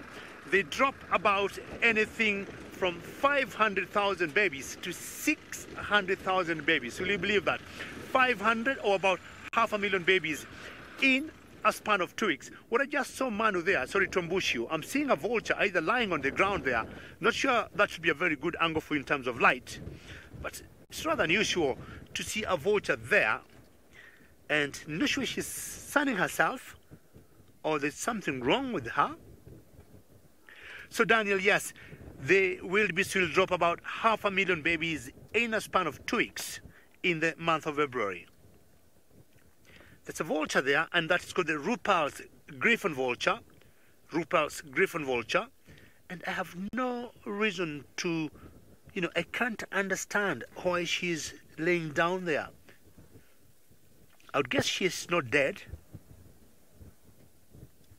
And if she is, it'll be interesting because I don't remember seeing a dead vulture in my life. Yes, and just like you, all of you, I'm equally confused why she is there. The only one thing I would say, this particular type of vulture that I said is called the Rupert's griffon vulture, it is the highest flying bird. The highest flying bird in the world. They do 37,000 feet above the ground in flight. But the reason she is where she is, I do not know. You see the wind, it's blowing there, and I do not see any movement on her. I'll just try to reposition myself, maybe move forward and get to have a look on her head and find out what could be happening. It's very unusual. As I said, I have seen vultures eating anything and everything. The only one vulture I saw almost dead, did not die.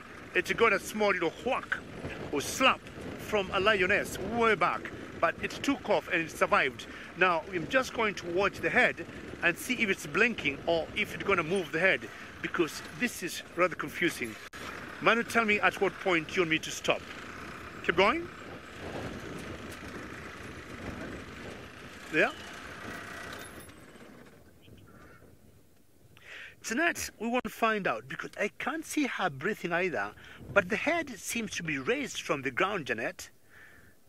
But this is quite unusual. She should have moved by now. I don't see any breathing. I don't see any... Oh, she moved her head. She is alive. Yes, most important, Jeanette, she is alive. But are you unwell or something? Vultures scavenge a lot, and they are known to eat everything and anything they find on the way. Anything that would have been brought down by cats, anything that would have died naturally, but they have pretty special digestion system that nothing causes issues in their tummies or in their bodies. So this, I would say, could be my very first one to see, which could be unwell. What could have happened? I have no idea. There are areas maybe way outside or on the periphery of the game reserve. People could be, poison them because of farming and maybe irrigation going on. I highly doubt that could be the case because we are very far from the community. But Anna Marie, it's possible she could be injured, and if she is, what could have injured it, Anna Marie? I mean, they're very careful, they're very strong birds, they take off very nicely, they land on very well. I don't remember seeing vultures fighting, but Anna Marie, well, that's a great way to look at it. There could be a possibility, yes, maybe she could have been injured. Snake bite, I highly doubt that hasn't happened. Or were you, hit by a predator? Because once they try to sneak to a kill, for example, of lions, as I said earlier, I've seen lions just using their paws to slap them. Now, I was saying earlier, there could be a possibility. We are not very close to the community that lives next to the game reserve, but we have areas in Africa where we have seen the numbers of vultures dropping because of poisoning by the farmers. But in the Mara, this could be the first case, but I can tell you, we haven't had cases. The neighboring people or the communities in the Mara have been very good. They get very well educated by the game rangers. We have never had a case of poisoning, so I would highly doubt that is the case. But chances to me, I think she could have been injured, or she could be maybe an old one. And of course, as we, animals get older, they're not at their best. But at one point, I saw her move her head, so meaning she is just maybe unwell or injured. This particular species of vultures tend to remain very high. If they're not feeding, they're either perched up on trees or just gliding and using the heat thermals to fly, or just to glide, out there in the sky, way many feet, thousands of feet above the ground. But you can tell she doesn't look to be in her best.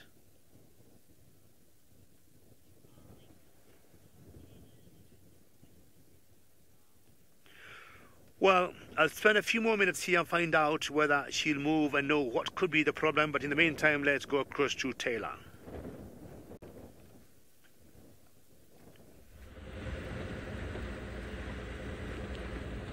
I've got some more very sad news to tell all of you. So, yesterday, Louise and we'd been promised a night at Chitwa by Dylan Leo Smith. Obviously Dylan is one of our friends and we see him often, and it was the first time that Louise and I actually got morning off together so that we could go spend the night and then obviously go on a game drive in the morning. Anyway, so that all worked out well and it was very nice.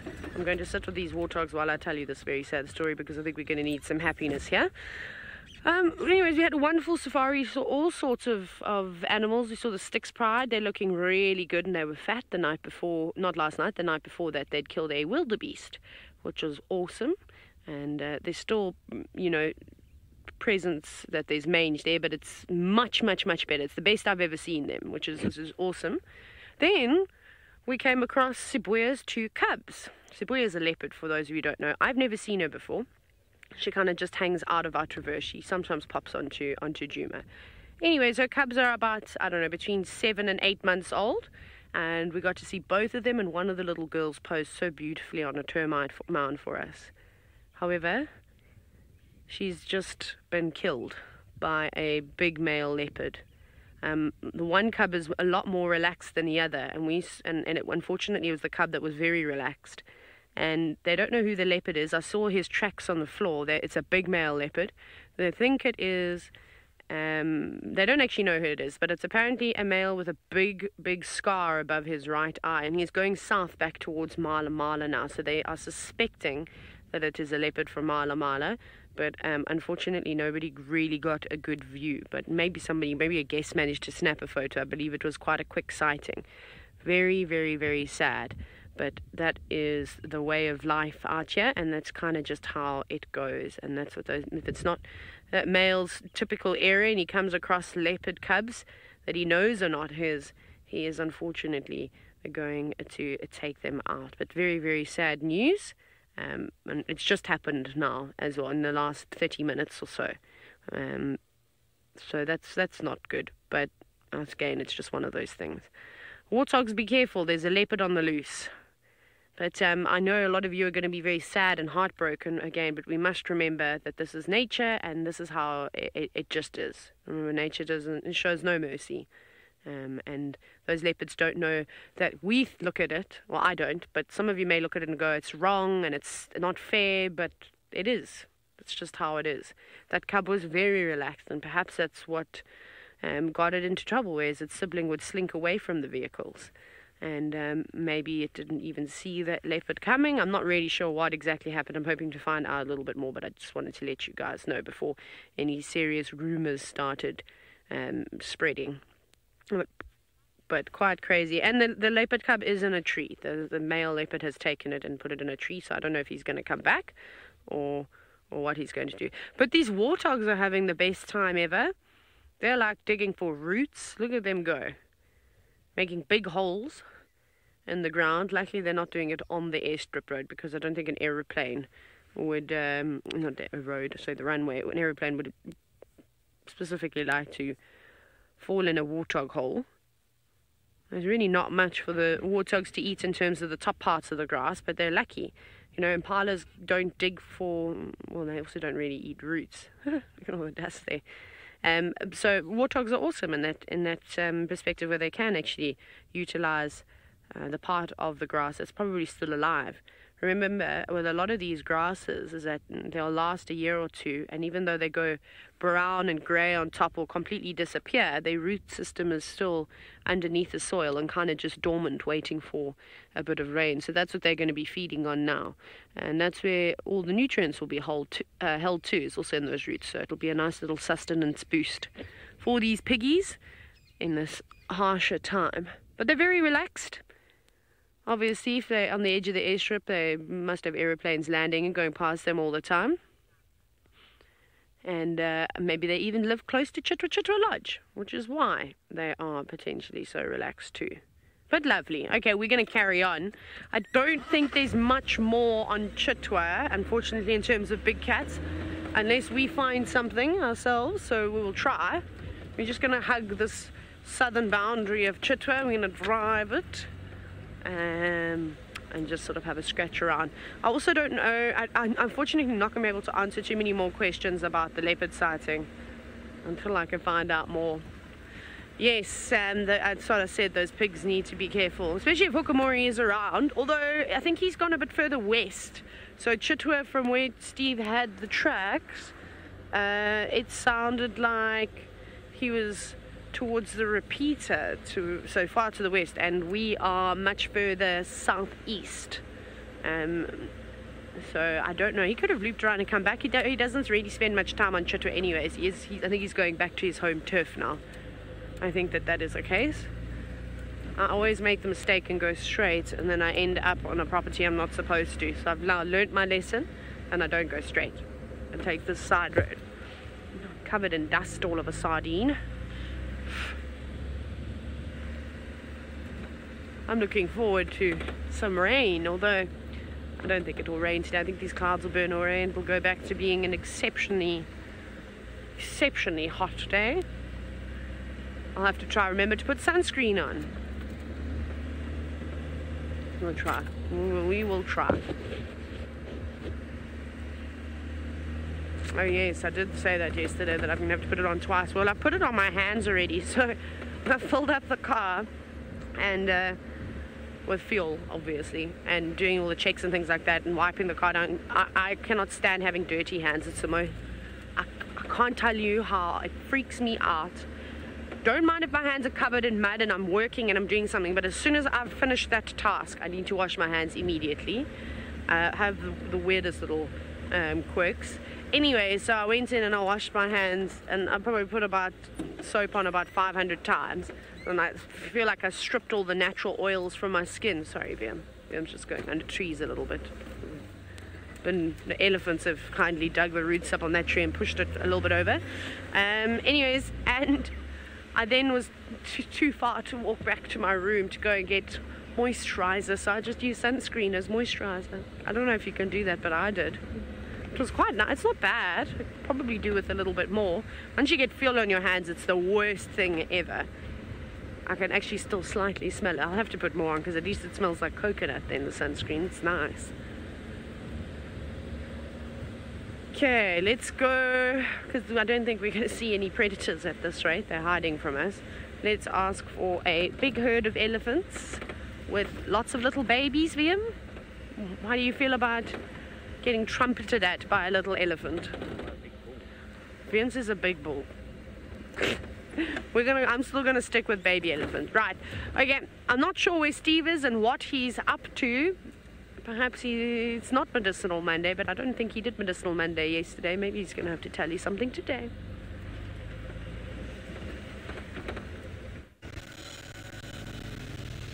Well, thanks, Taylor. I've just found some probably Tingana, coming in down Mamba Road. Him, so it's possible, not even Tingana, but coming from the area where they were last seen, the mating pair, it's possible that the coupling is over for the moment. The way he's moving into the bush and doing scent marking and spraying, and maybe he was calling last night, and that is indeed why Hukumuri has now vanished off to the west. Not very easily to see his tracks, but they're coming straight down there. I'm just going to turn around and see if we can maybe maybe pick up on them. After some 2 or 3 days of mating, it's a good time for a male leopard to then re-establish his territory, because that is when interlopers are known to move in. They completely forget about everything except for the mating at the time. But he's on his own. There's no female tracks with him here, which is a good indication that he's probably done at the moment. This mating scene. Okay, well, I wasn't going to check Treehouse Dam. We've checked twin dams, but now because these tracks are heading in an exact direction towards an area that we know he likes to frequent, we're going to pop on along there to Treehouse Dam and just have a look and see maybe if he has indeed gone in that direction. Because we know, check the watering holes, that's the important part. Okay, well, watering hole.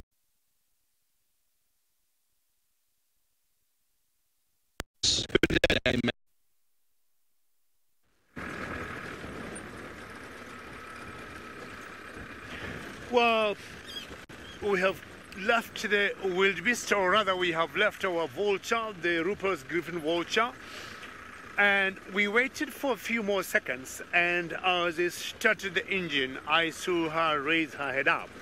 So the good news is she is alive, but definitely she has a problem. I'm not sure what the problem is, but she is alive. I might swing by there, maybe on my way back to camp later in the day, and find out exactly what could have happened or whether she is still there.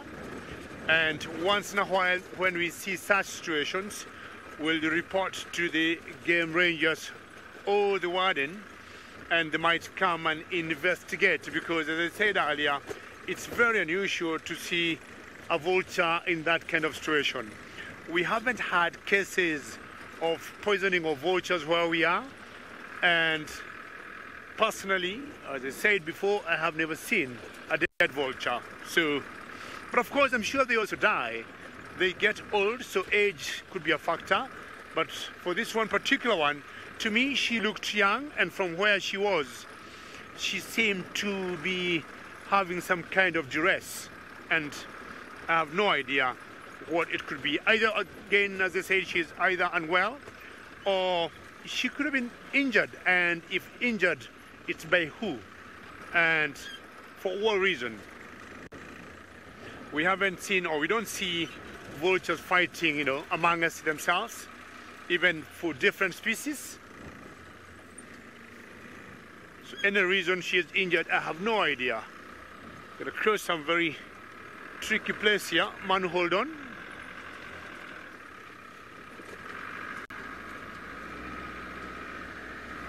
Yes, it's a drainage. When it rains, that part is always very difficult to cross. Sorry, bring that question again. Let's just look at what could be there. Just bring that question again.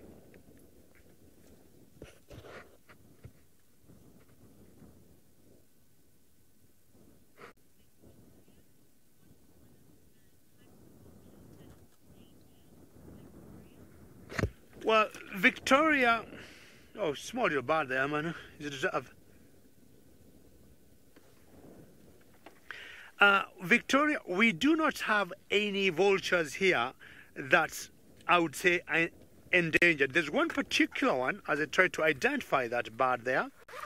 Looks like a falcon to me. There's one that we call the lammergeier. The lammergeier is quite endangered, Victoria. Lammergeier. And we do not see them as we used to see, them before. Lammergeier, or the bearded vulture, Victoria, is quite endangered, and very few that are left in Kenya, and I can't remember the last time I saw one. We call them bearded vultures, or the lammergeier. I'll try and see whether I can get one, and that looks to me like a falcon, and it could be what we call a pygmy falcon, and it's the smallest bird of prey we have in the world.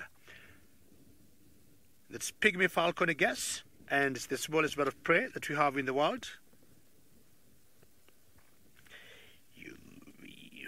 Okay, So try and get the lammergeier for you, which should be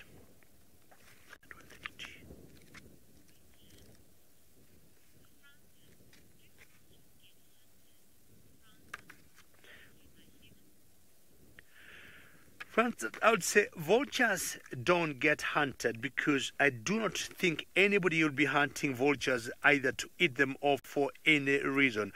So vultures don't get hunted, and if they do get hunted, they'll get hunted either to get rid of them. They do not go to people's, say, homes to get, any carcasses, for example, of their cows or anything. But I would say vultures do not get hunted, but vultures hunt other, I would say other animals. When money you can, and you'll be able to come to my book here, I want to show Victoria the bird or the vulture that could be see that one there. So there are more. How long do vultures live for? I will be getting an answer for you later today. I have to say I might have forgotten my budding there. I'll be getting you the answer today for how long vultures live for before the end, most likely, of this drive. But now, Victoria, you had a question of vultures that could be endangered in Kenya. And if you go to the very top of the book there and you look at number 1, that one there. This is what, Victoria, we call the lammergeier. Lammergeier, and I would say they're very, very endangered at the moment in Africa, and more so in Kenya. It's many years since I saw a lammergeier. Sometimes you also call it the bearded vulture, because if you look at one ear there, carefully you can see below the beak, it's like got some beard. So we either call them lammergeier or the bearded vulture. And these ones here are very endangered. Not one that I saw when I was in South Africa and even in East African Kenya. It's many years since I saw the lammergeier. Alrighty, moving on. Maybe today could be the day we see the lammergeiers.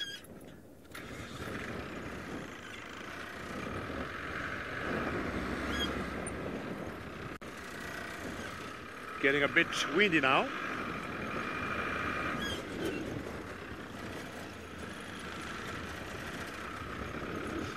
Sorry, it's a bit windy. I missed that question, M, again. Just bring it again.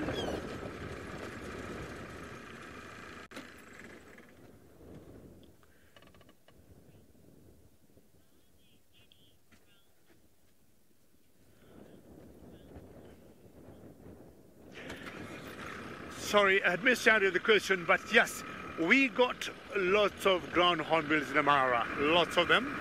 And it's a lot easier to see the ground hornbills here in the Mara, I think, than in Juma. I saw some in Juma when I was there, but we have lots of ground hornbills here in the Mara. We got a little bird here, Manu, and it looks like to me like a curry bastard. I don't know if you can be able to get it. Ground hornbills are always, as the name suggests, on the ground, just like that bastard there. We have loads of ground hornbills in the Mara. And we call that a bastard. I need to see the belly to know whether it's the white-bellied bastard or the black-bellied bastard. It looks to me like a youngster. And it could be more so the white-bellied bastard. Just moving and hiding. All right, we've got so many bastards here. And one of the largest bastards we have is the curry bastard.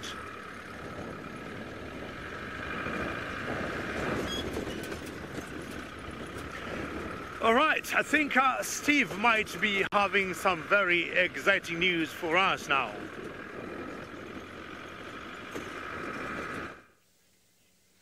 Yes, indeed. Well, we did find tracks of a male leopard. I made the assumption it was Tingana, and we tracked him. I had the feeling obvious. What's that sense? Yeah, there's a few Franklins around.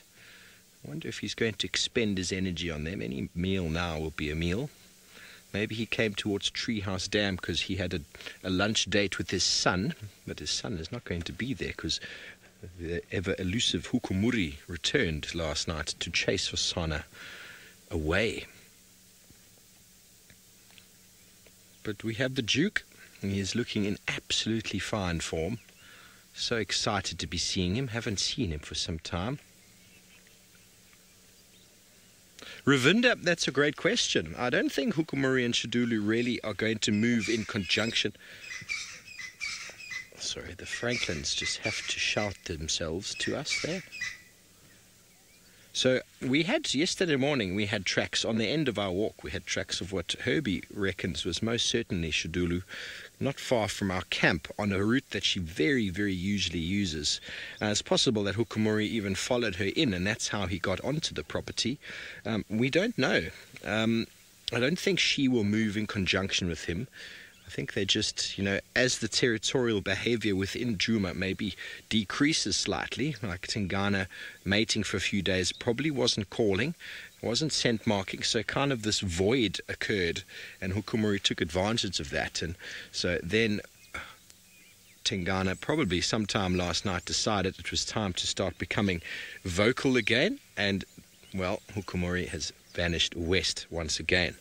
So that's the purpose of male scent marking, and mainly for the calling. The calling is an obvious sign that the animal is there, and quite often you can find individuals will move away so as to avoid confrontation.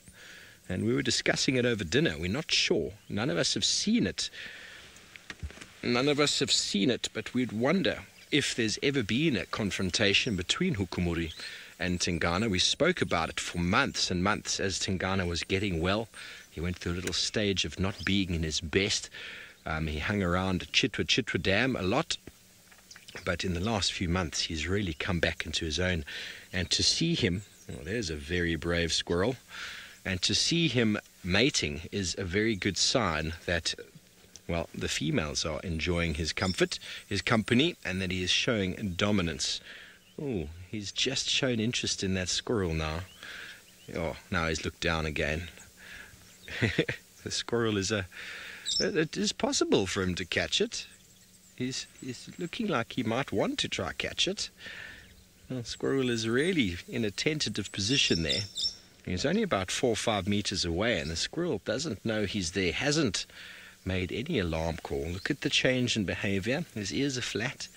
His eyes, he's looking at that squirrel foraging through the acacia tree, and he's probably summing up, is it possible for me to launch myself in there? There are enormous thorns in that tree. The squirrel's coming a little bit closer. Let's keep our eyes very well peeled. Oh, squirrel, you are asking for serious trouble. He's about 2 meters from him. He is eye level now with the Duke. Is a very brave squirrel. Tingana is a little bit tired. I don't think he really has the energy. He wants to eat something, but I don't know if he wants to put in the effort. The squirrel is very, very close to him.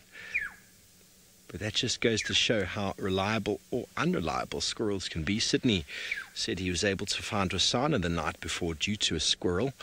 But here we have a leopard 2.5 meters from a squirrel. And the squirrel, his body language is telling me that he's spotted something, but he's not making a sound.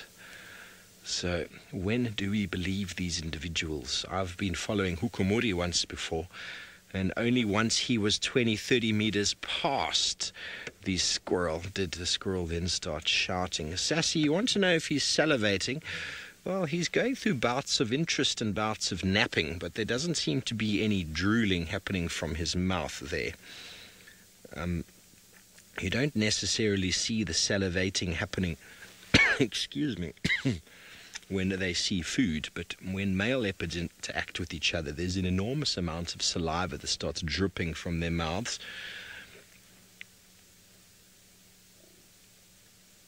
Oh, well, he's just having a nap on top of the termite mound. Beautiful, beautiful, beautiful picture indeed. This is the best view I can get to you for the moment, so it'll just have to do.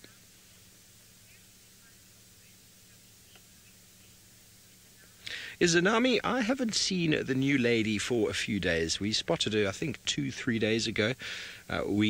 I didn't get to see her on foot. We saw him on foot, and then they weren't seen again by any of our vehicles. They were spotted on Torchwood the following evening, at Torchwood Watering Hole, and they haven't been seen again since then that I know of. But I think the coupling is over. She's probably gone through her estrus cycle now, and well, just like that, the bonds between them are very temporary, and he has probably just left her to whatever it is that she was going off to do. But after a few days of mating, they end up becoming quite hungry, these cats. And so he's come back to a usual haunt of his, as I said before, to territorially demarcate it once again, as an interloper has been in. Not far, actually. Hukumuri wasn't far from where we are parked right now. But I'm sure Tingana the Duke would like to get something to eat. Yeah, the squirrel has got no voice. He is doing all of the body language of spotting something with the tail flicking. There he is. That's a typical behavior of a squirrel, but normally he's not doing it now. You might have heard the characteristic call of the black-headed oriole just before.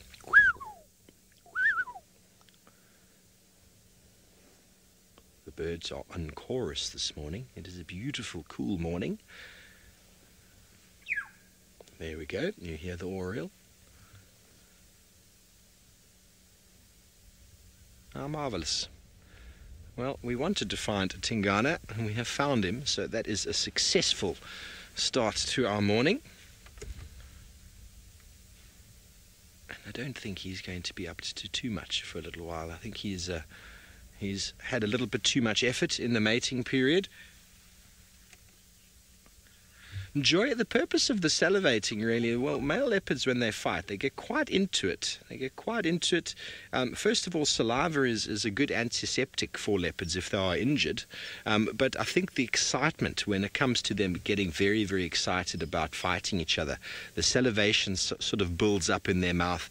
The purpose of it exactly is, I'm unsure, but it's mainly just to do with excitement and the fact that they're growling and there's lots of sort of aggression being showed to the other one. So it just tends to leak out of their mouth, and they need to keep their mouth nice and moist, and so the saliva just, I suppose, in anticipation of whatever brawl might come through. And you know, you've heard of the term when a cat fights it spits and claws. Well, when a male leopard fights, there's a lot of claws and there's a lot of saliva that goes through. And I think it's just to do the excitement. I don't think there's any other purpose. But as I said, possibly due to the fact that there might be some injury, the saliva for licking the wounds will actually go a long way in sort of cleaning them and sort of taking away the foulness that is the leopard claws or the leopard teeth. Okay, well, the squirrel has moved a little bit further away. He's still got his eye on it. But it's always a cost, weighing up the energy versus the meal. I'm sure you've all experienced that, sitting on the couch and you want to just get a little snack. How much energy does it cost to get that snack? But anyway, we'll stay here with Tingana for the rest of the drive if we need to. But in the meantime, let's go back up to David Gitu in the beautiful and expansive Masai Mara. Abo. Well done for a predator in Juma, and maybe we might be seeing another predator here in the Mara. And look at that. Found a different predator here, and that's a male lion. And you can see how the grass is being blown by the wind. And this type of grass is the red oat grass. And the area we came looking for the sausage pride, you have not been lucky to see it, but at least we have found a different male here. That is the Salt Lake Coalition. It belongs to the coalition of males that we call the Salt Lake. Very well done, Nikki. And it's a youngster. For those who have never joined us before, we have a male lion that belongs to a coalition of lions that we call the Salt Lake. And we're not very far from the Salt Lake area. And you have once in a while seen the sausage pride of lions come into this area, and that's why we came here. But instead of the sausage pride, we found, oops, you can see some wildebeest running there. They're running for the life. See the amount of dust they're blowing. Very good job there, Manu. Not because they could be an animal that has spoke to them, but sometimes they just run for fun or just for exercise, being such an early morning. Is it a buffalo there? Yes, 2 buffaloes there. I do not know why they have to run, and those are not predators. But yeah, they had a question earlier, what would poke the wildebeest to run and cause a stampede? That's a typical example of what happens when sometimes they sense something that is not real. They just take off and run.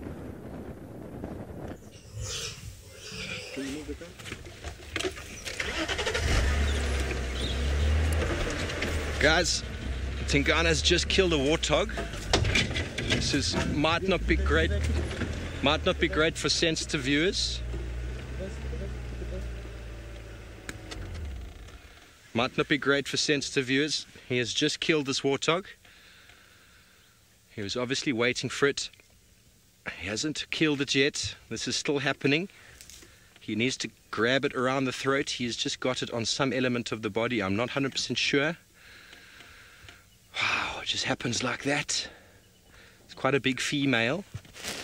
He's holding on. He needs to get it around the throat. It made a squeal that could attract attention.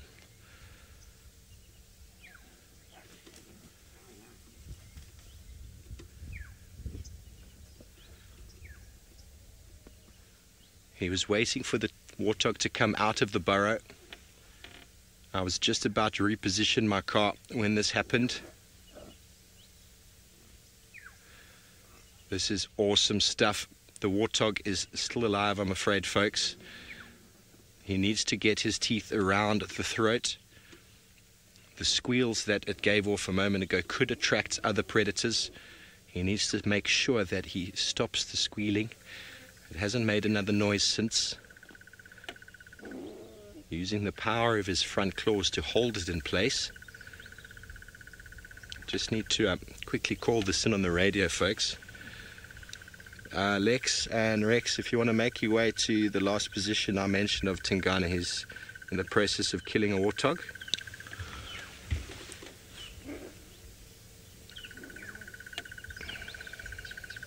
Two stations are on the way here. They might want to come a bit quicker if they want to see this action unfold.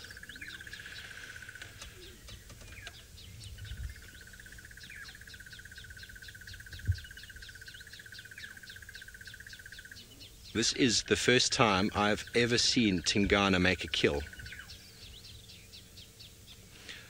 Jason, no, that's a pretty mature female warthog. It's a big animal. I mean, in size, it's probably not far off Tingana's weight. Now, I'd say probably, oh, it's still alive. It could still escape here, folks. It could still escape. If he lets go of it in any way, it could move off. Those razor-sharp tusks there, he needs to keep himself away. He needs to keep away from those tusks because they could disembowel him if it gets underneath him. Warthog's got very powerful neck, very powerful body. If they happen to get that nose underneath his belly and lift up, could quite easily move back a little bit, Sans. Just moving back an inch. A little bit more, eh?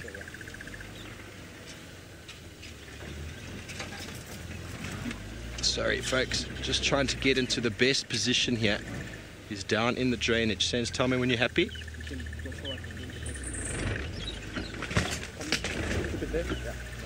There we go. We've got him in the open now. This is nature, folks. This is how it unfolds. Predator and prey. The prey animal has been hiding in its burrow all morning, all night, and it has decided to come out. I had a feeling Tingana was waiting for something to come out, waiting for something, and he decided this would be a better meal for him than a squirrel. But this is the hard work that needs to take place. He hasn't quite got the neck hold properly there. And you can see it's a pretty decent sized female warthog. I don't think he would have a chance against a big male warthog. But as I said, bear in mind, this is not for sensitive viewers. Most certainly he was focused on something. He probably came here, smelt them and was waiting. He was pulling a hukumuri. He knew the warthog was still inside. He could probably hear it. He was biding his time, being very, very patient. Being very patient, and patience pays off. Now he just has to be patient enough to get the proper throttle on the neck. No, Sarah, the clause would just be to hold on, would not kill it. He needs to throttle it, he needs to suffocate the warthog. The only other way the warthog could die is if it gets eaten alive and it bleeds to death, but it's very difficult for a leopard to do that. So it has to throttle, has to strangle the warthog before it can start feeding. And the warthog's quite powerful, so it's going to be using all of its strength to hold on to it.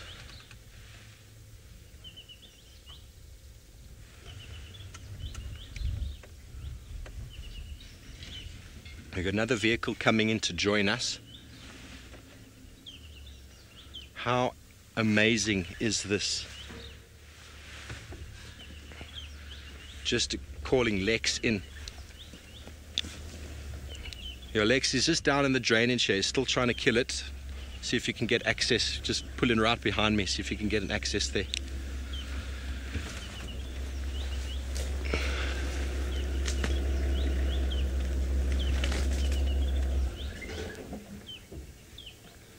How awesome is this?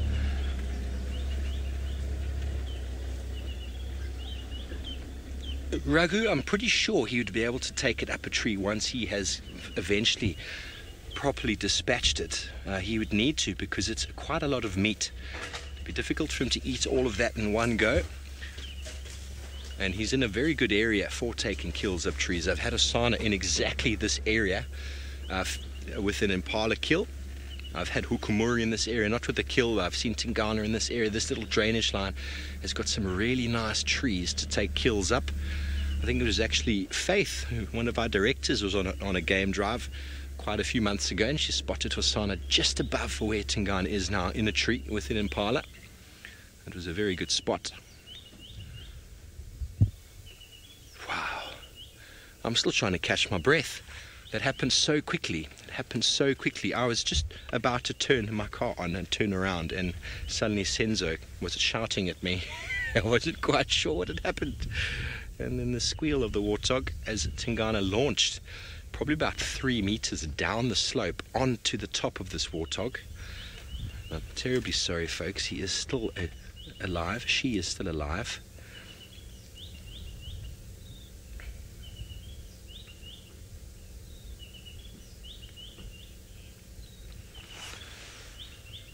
Annie, that is a strategy some animals do practice, called thanatosis, playing dead. I've never seen a warthog play dead before, but it could work for him or her. It could if she stays very still, and Tingana thinks eventually that it's dead. It might be able to escape, but he's holding on. He can feel every movement in the body. And leopards will hold on for as long as they possibly can. This can be the hardest part of the job sometimes. I remember when James was with Tandi, and Tandi killed a nyala, a young nyala bull. It took a very long time for her to kill it.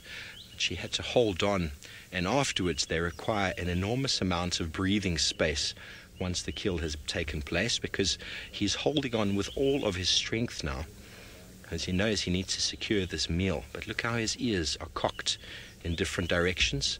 Anything could surprise him at the moment. If he heard movement coming in from behind, he would probably jump up and run up the termite mound or a tree. And that is one of the reasons, of the hypotheses behind an animal's alarm call or distress call, that squeal the warthog does, or the bleating call a buffalo or a duiker do when they get caught, is that if a predator was attracted to that call. They coming in now could distract Tingana. He could let go and the warthog could actually survive. But that is if a predator does join the scene. I think they would have already approached by now. It has been a good few minutes. But he has to still be very careful. He can't be caught unawares. It seems as if the life has drained from the warthog. What do you think, Senzo? I think he managed to get a decent enough grip on the neck, but warthogs have got a very powerful neck. And we see, when we see Hosan... Jasmine, you want to know how long it takes normally? Well, the warthog kills that I've seen, Hukumuri has done very good, very well, but they were youngsters, and he would just snap them on the back of the neck, essentially severing the spinal cord, and that seemed to work very quickly. The problem when you go underneath like this, I saw the Umkuhuma Pride kill a very big male warthog. Sorry, Sens, I'm just going to take my foot off the brake. My foot is killing me. There we go. Sorry about the movement.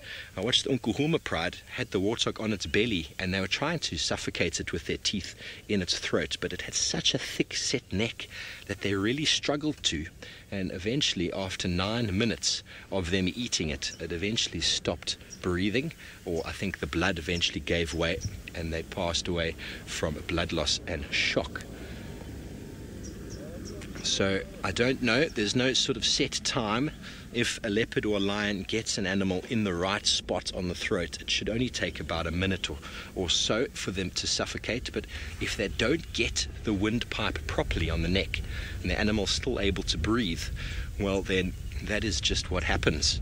They'll still be breathing, they'll be held on, and unless the animal, the leopard, is able to inflict some serious injury, they could bleed to death through that wound. But normally it's the suffocation that is required. And it seems as if the warthog has stopped moving, but he's going to hold on as long as he needs to make sure that it's dead.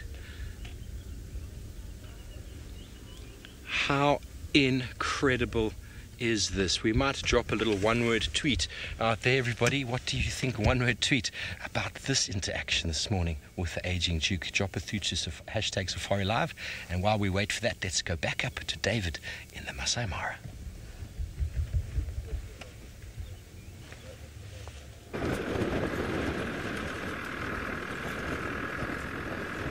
Well, that is quite epic with Tingana, and the male lion we saw has repositioned himself and went to a place that's a bit rocky, and we have left him alone. But there is a group of wildebeest, huge herd of wildebeest, not very far from where he is. We also position ourselves where we can see him and see the wildebeest. Most likely he might decide to hunt. So the wildebeest I'm talking about are the ones you see in front of us there. I'm going to show you the wildebeest I'm talking about. And from where they are, there's a salt lick area where animals have always come for a drink. So that male lion is on the other side of this wildebeest, and between them too is the salt lick, or some area that is always having water all around the year. And I'm sure his guess is they might come for a drink, and if that happens, he will maybe sneak on one of them.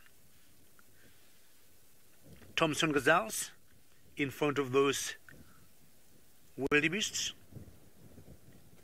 When you talk of migration, sometimes you have also seen Thompson gazelles moving together with the wildebeest. We'll always see wildebeest, zebras, elands, occasionally toppies, and the Thompson gazelles. I love calling them Tommies once in a while. Look at the massive number of the wildebeest. I do not know how many I've seen today, but we have seen a couple of thousands of these animals all the way to the horizon.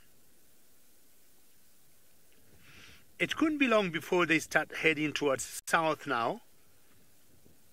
And as much as they came in late, we all think they might also stay a little bit longer before they head down to Tanzania.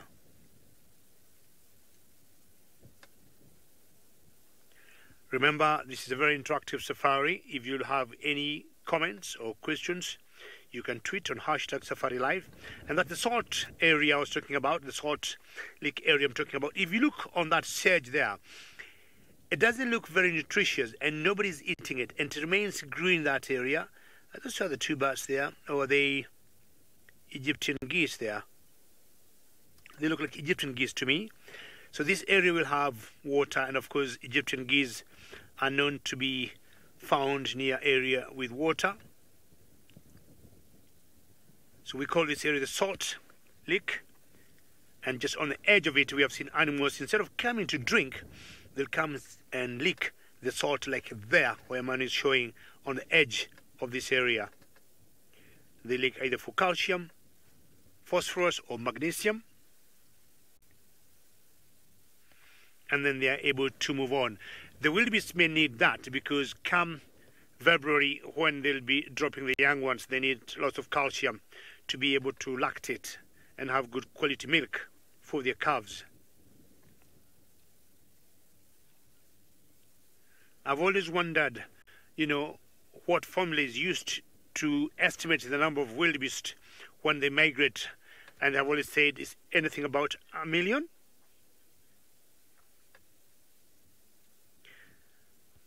We'll try and count how many wildebeest we have here, but in the meantime, let's go across to Steve.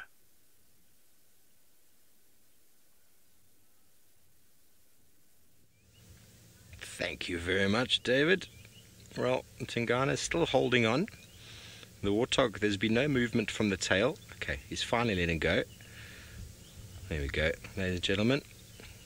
The warthog is officially dead. You see there's some blood on his chest there. Lynn from Canada, your one-word tweet is bacon. Indeed, well, he has got himself some bacon this morning. And now you can see how he's catching his breath. That was quite an effort. Warthog, for their size, are extremely powerful individuals. They are just muscle. There's not really much fat on them. Lots of muscle, very strong. And he did very well to stay away from those tusks. They aren't the biggest of tusks, but they still, with the power of the warthog's body and head, have the potential to cause some serious harm to a leopard. You saw Kenya the other day just walk straight past a big male warthog with huge tusks. Didn't even look at him. Didn't even look at him because, you know, it's just too big an animal with those tusks. Live to fight another day is the decision made. But Tingana threw his entire body on the line at this warthog, jumped off underneath that tree that the squirrel was in before, and landed on the top of the warthog, and then wrestled it all the way to the bottom of the bank there. I've no doubt he's quite tired now, and he's now trying to sum up the best tree that he should now carry his quarry into. He might feed a little bit on it first, once he's caught his breath.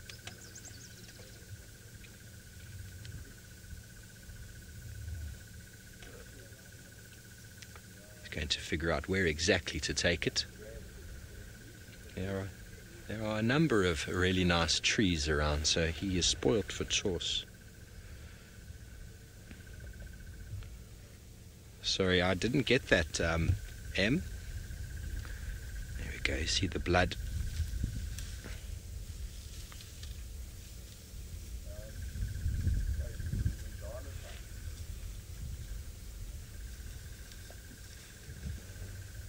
Okay, well, he's moving around to the other side of the drainage to a very nice tambuti tree that actually that Hosana had a kill. That's the exact tree that Hosana had, that Faith spotted him in a while ago.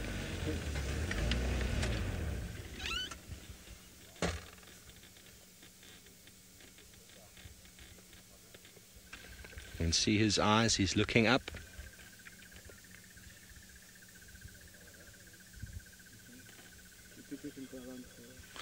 Okay, we're going to go around to the other side. Crystal, jaw dropping, indeed. That's a very good use of jaw dropping. Not for the warthog, though. Not for the warthog. He's going to go around the other side. There's a very nice track over there. We can see him hoist that individual up that tambuti tree. just get behind. Sorry. Cheers, guys.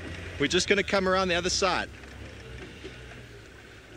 Come around the other side. I know there's a few other vehicles that want to come and see this, but you know, when we find it, it's our sighting, so we'll spend some time here. Don't you worry, but we will be considerate and give other people a space if need be. But we've put in the hard work. We found the leopard doing his thing, and so we get rewarded, or should I say you all get rewarded with being able to spend some extra quality time. Get him up that tree. Duke, you say patience. Well, we don't know how long he's been sitting there for. I believe Tingana was once with someone. He spent the entire evening on a termite mound, and they found him the next morning still on the same termite mound, and then I think he killed a warthog. So that is proper patience. I think it's paid off for him this morning. I've sat with Hukumuri before for 2 hours before he finally killed a warthog that came out. So it's all about patience in this animal kingdom. And if you do have patience, well, it does reward you.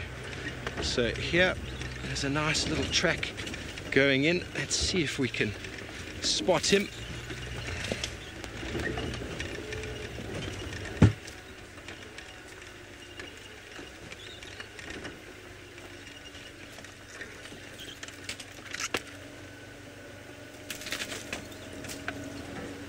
David, I've never seen a warthog.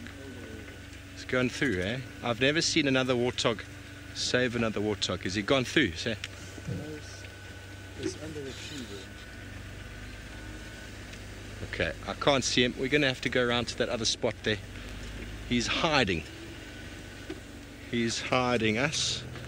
Let me just get out of here now. Another little spot just up ahead. Sorry folks, my lack of eye contact. We're just trying to get you into the best position to see this beautiful male leopard.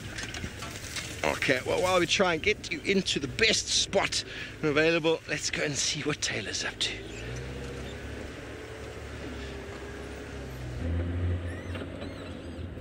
Well, we're actually going back to camp now because I had a flat tire yesterday afternoon, and I obviously had to change it, and then all of a sudden the valve on this tire just went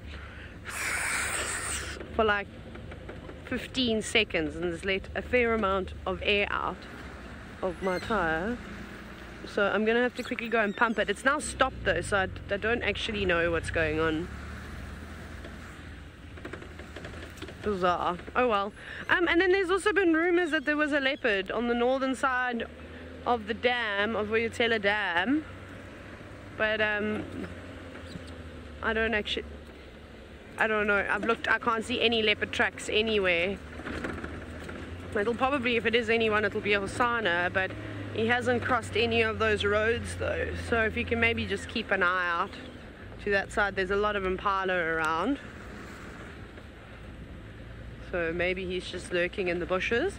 But unfortunately there's some guests in Gallagher camp. Started driving down and around. I saw someone in their white dressing gown. Promptly turned around and came back. Oh my gosh, Ben, we gotta get home. Sorry everyone, I have to go back to camp because I don't have another tire on this car. I'm gonna try and make it back to camp to quickly pump the tire and take one of the other vehicle's spare tires while mine gets repaired. Okay, well we're gonna do this. Off you go to the Mara, back to David, and hopefully I'll make it back to camp.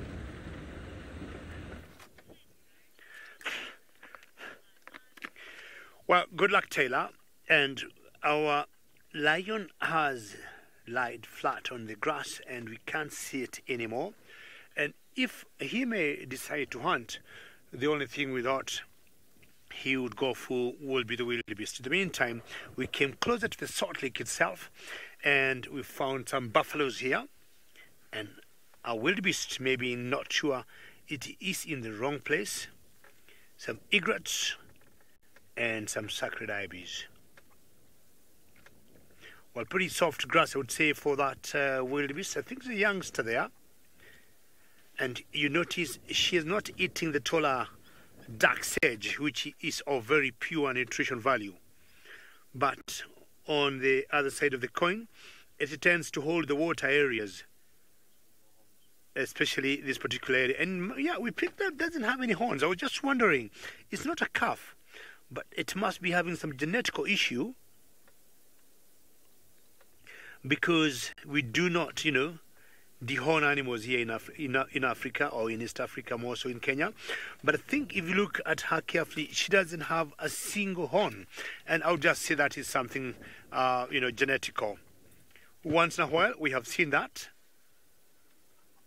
But it's quite some time since I last saw a wildebeest without horns. I've always seen one, or a wildebeest with one horn, either in a fight it lost one, or again for genetical reasons.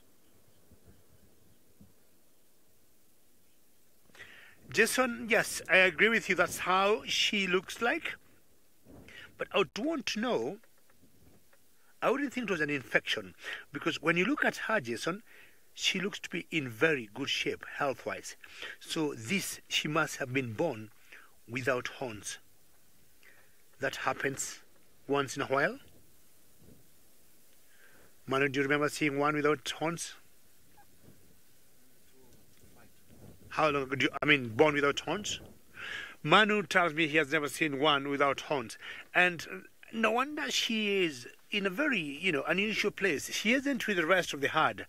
She is tagging along with the buffaloes in that, that kind of marsh area, even we call it a marsh area. We have always called it a salt lake area, to get maybe very soft grass and lots of water to drink.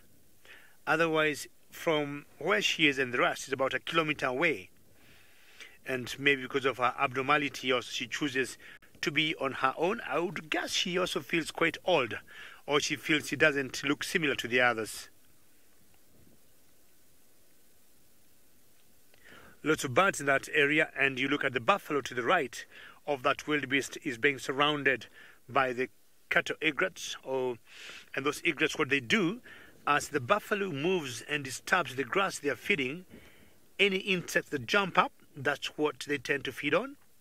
But the sacred ibis are the ones that are black and white in color. Those ones should be feeding on all the invertebrates that could be in that water. Frogs, fish, worms, mollusks, any invertebrate that is in that water, that's what the sacred ibis should be feeding on.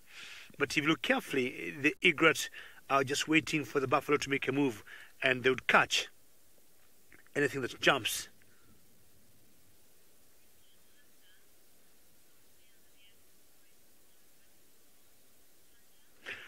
Hunter, most animals that are, horned are always born with horns, albeit being small when they're born. And of course, they develop and they grow bigger as they get older. But Hunter, this is one unique case, and my guess is she was born without horns. Otherwise, if she would have lost one through a fight, or one could be broken, or she could have lost one. But you look on the skull there, there's like a gaping hole. So my belief here, Hunter, is she was born without any horns, which is rather quite unusual. All these animals will need horns, and if it's males, they'll need them for fighting, to defend themselves. And it looks like to be like a youngster, a young calf, not very old, by the virtue of the fur being pretty dark and the size. And that makes it very tricky to be on her own there. If predators would come here, I would say they will not go for the buffaloes, but will go for this youngster. Trying to run out of that water. We've got two buffaloes running there. I do not know why they're running. Oops. It's a good run, good exercise. And you can see they also sparked the wildebeest calf to a run. Not sure what they saw or what made them run. And definitely not the lion you saw, and then they just faced back. and look in the direction of where that male lion we saw earlier, they might have seen it. I mean, from where he was, he lay down and we couldn't see it anymore because of the tall grass. But these animals, knowing their survival, they got very good, smell, and I would say they might have picked it and we can't from where we are. So they'll always run and turn around and look at the predator to show him or her, we can see you, don't play any games with us. And then occasionally we'll always have standoff between the two.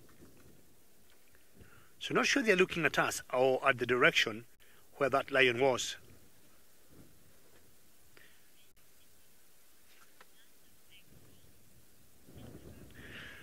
Indigo Girl, I agree with you. All the buffaloes we are seeing here, Indigo Girl, I would say they are males, and look at the size of that rack of horns, Indigo Girl. That is a big, big boy.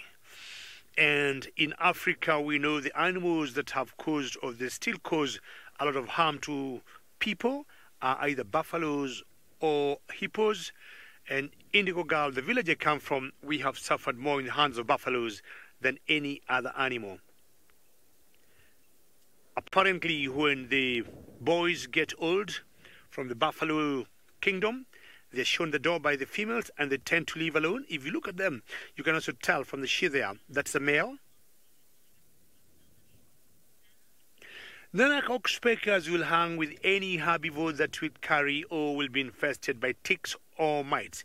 But I've always seen oxpeckers more with buffaloes than any other animal. And you can see there's an egret there enjoying not much to do. It knows it doesn't have, it will not benefit a lot there. And think there, there's an oxpecker if you look carefully. So that's an oxpecker on top of that buffalo. And they'll be trying to get ticks or mites from them. So yeah, oxpeckers, I've seen them more on buffaloes than any other animal. Maybe a few more there. Truly a big boy. So I was saying earlier, the village I come from, these are the animals that have a lot of human-wildlife conflicts. And when they get old, they're shown the door by the females. And that way they become very grumpy. We will always make sure we don't get close to them when we meet them on the roadside. Well, let's find out what Tingana is up to now.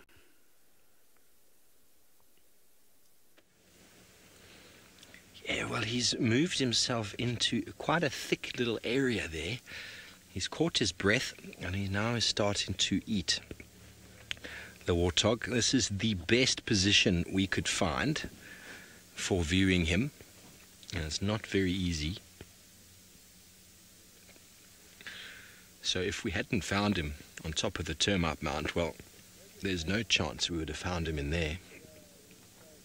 The tracks obviously led in this direction. And we do actually, I think Senzo can get it from here, the hole that the warthog came out of, that is the termite mound up there. There's the hole, and he was perched just on top of the termite mound, just a little bit more up. And he launched himself probably about 2.5 meters, 3 meters, onto the back of the warthog, and then they tackled each other all the way down the slope, all the way down there. And we watched those final death throes of the warthog was down at the bottom of that depression. Beautiful habitat for leopard. Chris, I reckon that warthog probably weighed in the region of about 35 to 40 kilograms, but that's just the thumbsuck at the moment. So what's that, about 70 odd pounds? I'm guessing. I'm not 100% sure. But it was a decent-sized female. It wasn't a fully grown female, but it was definitely a decent-sized female. It wasn't a big male, but I reckon probably about 30 to 40 kilograms in weight. Let's go back, have a look there. I estimate she was probably just over half the weight of Tingana, so probably around there. Anna Marie, that's a really good question. And probably due to the size of it, it's a good couple of days. He is quite hungry because he probably hasn't eaten in a few days because he's been off on a little bit of a honeymoon. So he'll probably eat most of it today, or a lot of it today, and then he'll just sit with it for probably another day. I would say. Probably last him 2 days. It really depends. It's hard to say out here due to the fact that so many animals are losing their kills to hyena, to other leopards as well. I don't think Tingana is going to lose it to another leopard, but I reckon he might spend a day and a half, 2 days feeding on this warthog, the whole of today, and then probably by about tomorrow afternoon he'll probably be ready to move off and do some more hunting, or maybe just at least convey more of his attention to his territorial boundaries. You need energy to be able to traverse your boundaries, your territory. So first things first, he needed some nourishment. And once he is feeling good and strong again, because I think a few days of mating without eating takes its toll on these cats. So first things first, they need to eat. And well done. His patience, we don't know how long he sat on top of the termite mound for, but he was successful. Wisteria, I don't think Hosana would get any of this kill. I believe Hosana is back towards Vuatela and Galagopans again after Hukumuri yesterday. So a little bit too far off for him to just come across Tingana, but Tingana doesn't necessarily share with Hosana. It's Hosana who has to share his meat with the aging Duke, but maybe Hosana is going to be a little bit more reluctant to approach other male leopards after his nearly confrontational experience with Hukumuri yesterday. And the way I heard it from Sydney, it almost seems as if Hosana thought it was Tingana and so approached him sort of in an interesting way, and then next thing the newcomer took off after him and chased him an enormous distance. So I think Hosana is going to just steer clear of other leopards for a couple of days until he gathers his wits about him again. Anything could have happened if the two of them had caught each other, but I do think it is necessary. Hukumuri moving in, giving Hosana a little bit of discipline. Maybe it will force the young gentleman to move off onto new territories, new grounds, because Tingana is being all too tolerating of the youngster.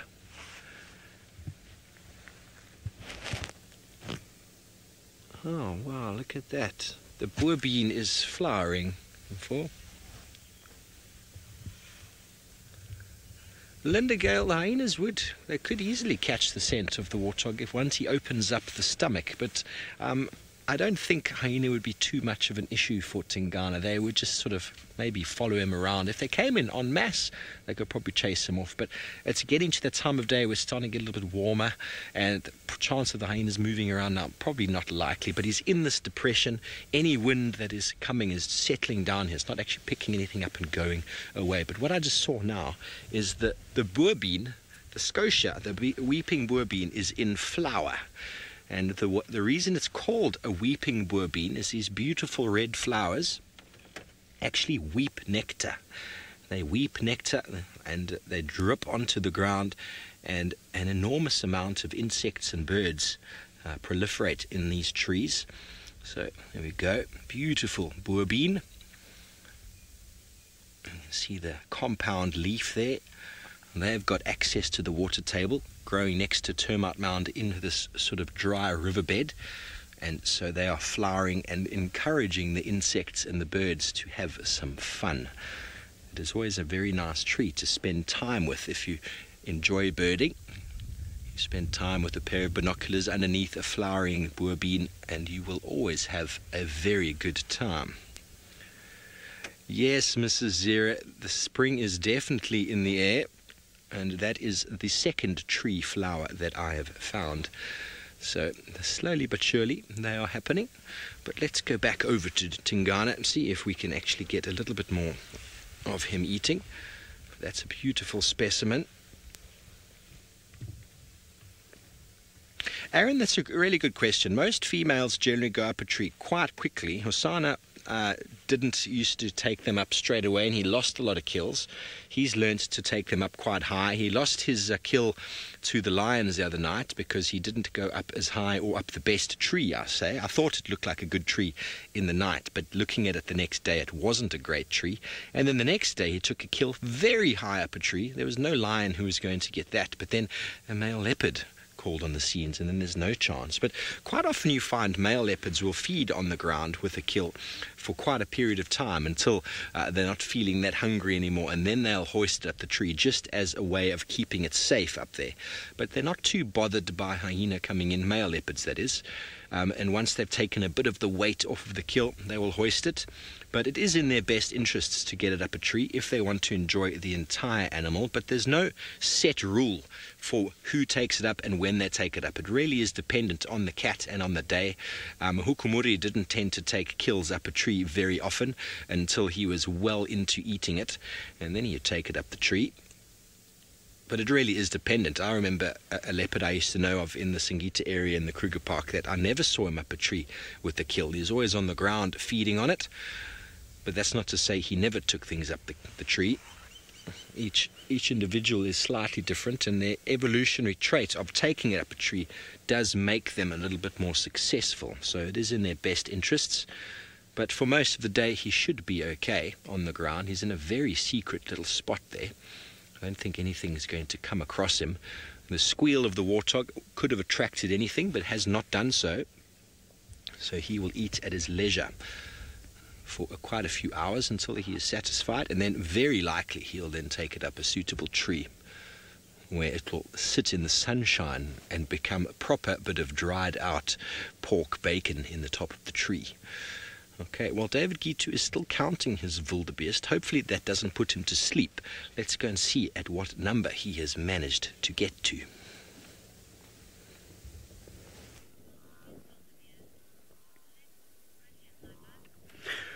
Well, I'm not... Oops, is it time to mate? Oh, I thought most of these females, yeah, could be pregnant, but again, it could be anyone that might have missed. All right, are you having fun, or are you actually mating? Looks to me like a pretty young bull to be mating.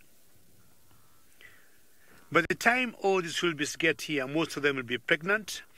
And we are looking at what? October, November, December, January, another 4.5, 5 months now, they'll be dropping their young ones. Or what we're hearing here is,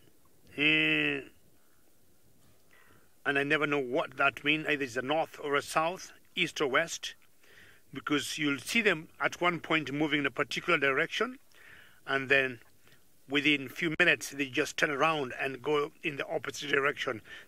Excuse me, or exactly where they came from. More wildebeest than zebras. Just having a bit of fun now. Not much of them are eating. So the ones that you always see running up, down like that are the loudest. And in general, they are the males. And how nice just to see him trotting there in the midst of the whole group. And definitely maybe looking for a female to mate with. When they're doing that, they'll be trying to entice some females if any of them could not be pregnant. And you see, I'm not sure the girls or the females are willing.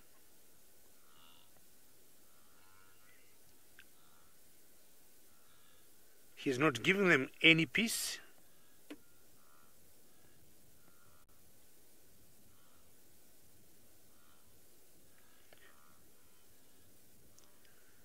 Alrighty, hopefully you'll be lucky. We're gonna move on, and my destination or my plan today was to get the Soja Tree Pride. Australia, yes. I mean, when you look at that, it tells you exactly what is going through his mind, and he doesn't look to be a very happy boy, I would say. Pretty grumpy, and that's not how you approach females. Either he doesn't know who he wants, not a very friendly face, as much as difficult to tell what an animal is. Look at how he runs. Oops, Now there's a fight now between the two, eh? I definitely said two bulls. And Australia, I agree with you. He is very grumpy. And no wonder he's going physical with another male. They don't fight over females in general. Once in a while they may. But as you know, Australia said, he is grumpy and not in very good mood. Now decided what female he want to mate with and causing a lot of havoc among them. You need to settle down, be a happy bull, and that will make your life much easier and better.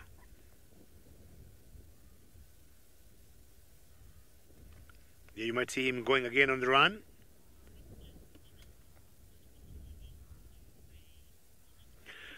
Raw material looking at about 250 kilograms, 500 or so pounds. That should be like some of the heavy males. 250 kilograms, 500 plus pounds. Those will be the big bulls in or when they're very prime.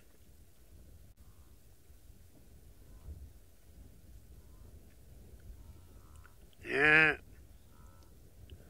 And sometimes I've always thought it's total confusion of this wildebeest knowing not being very sure whether to go north or south. And no wonder they got the collective noun of an implausibility of wildebeest. An implausibility of wildebeest. Sometimes they call them a confusion of wildebeest. Alrighty, we'll just move on.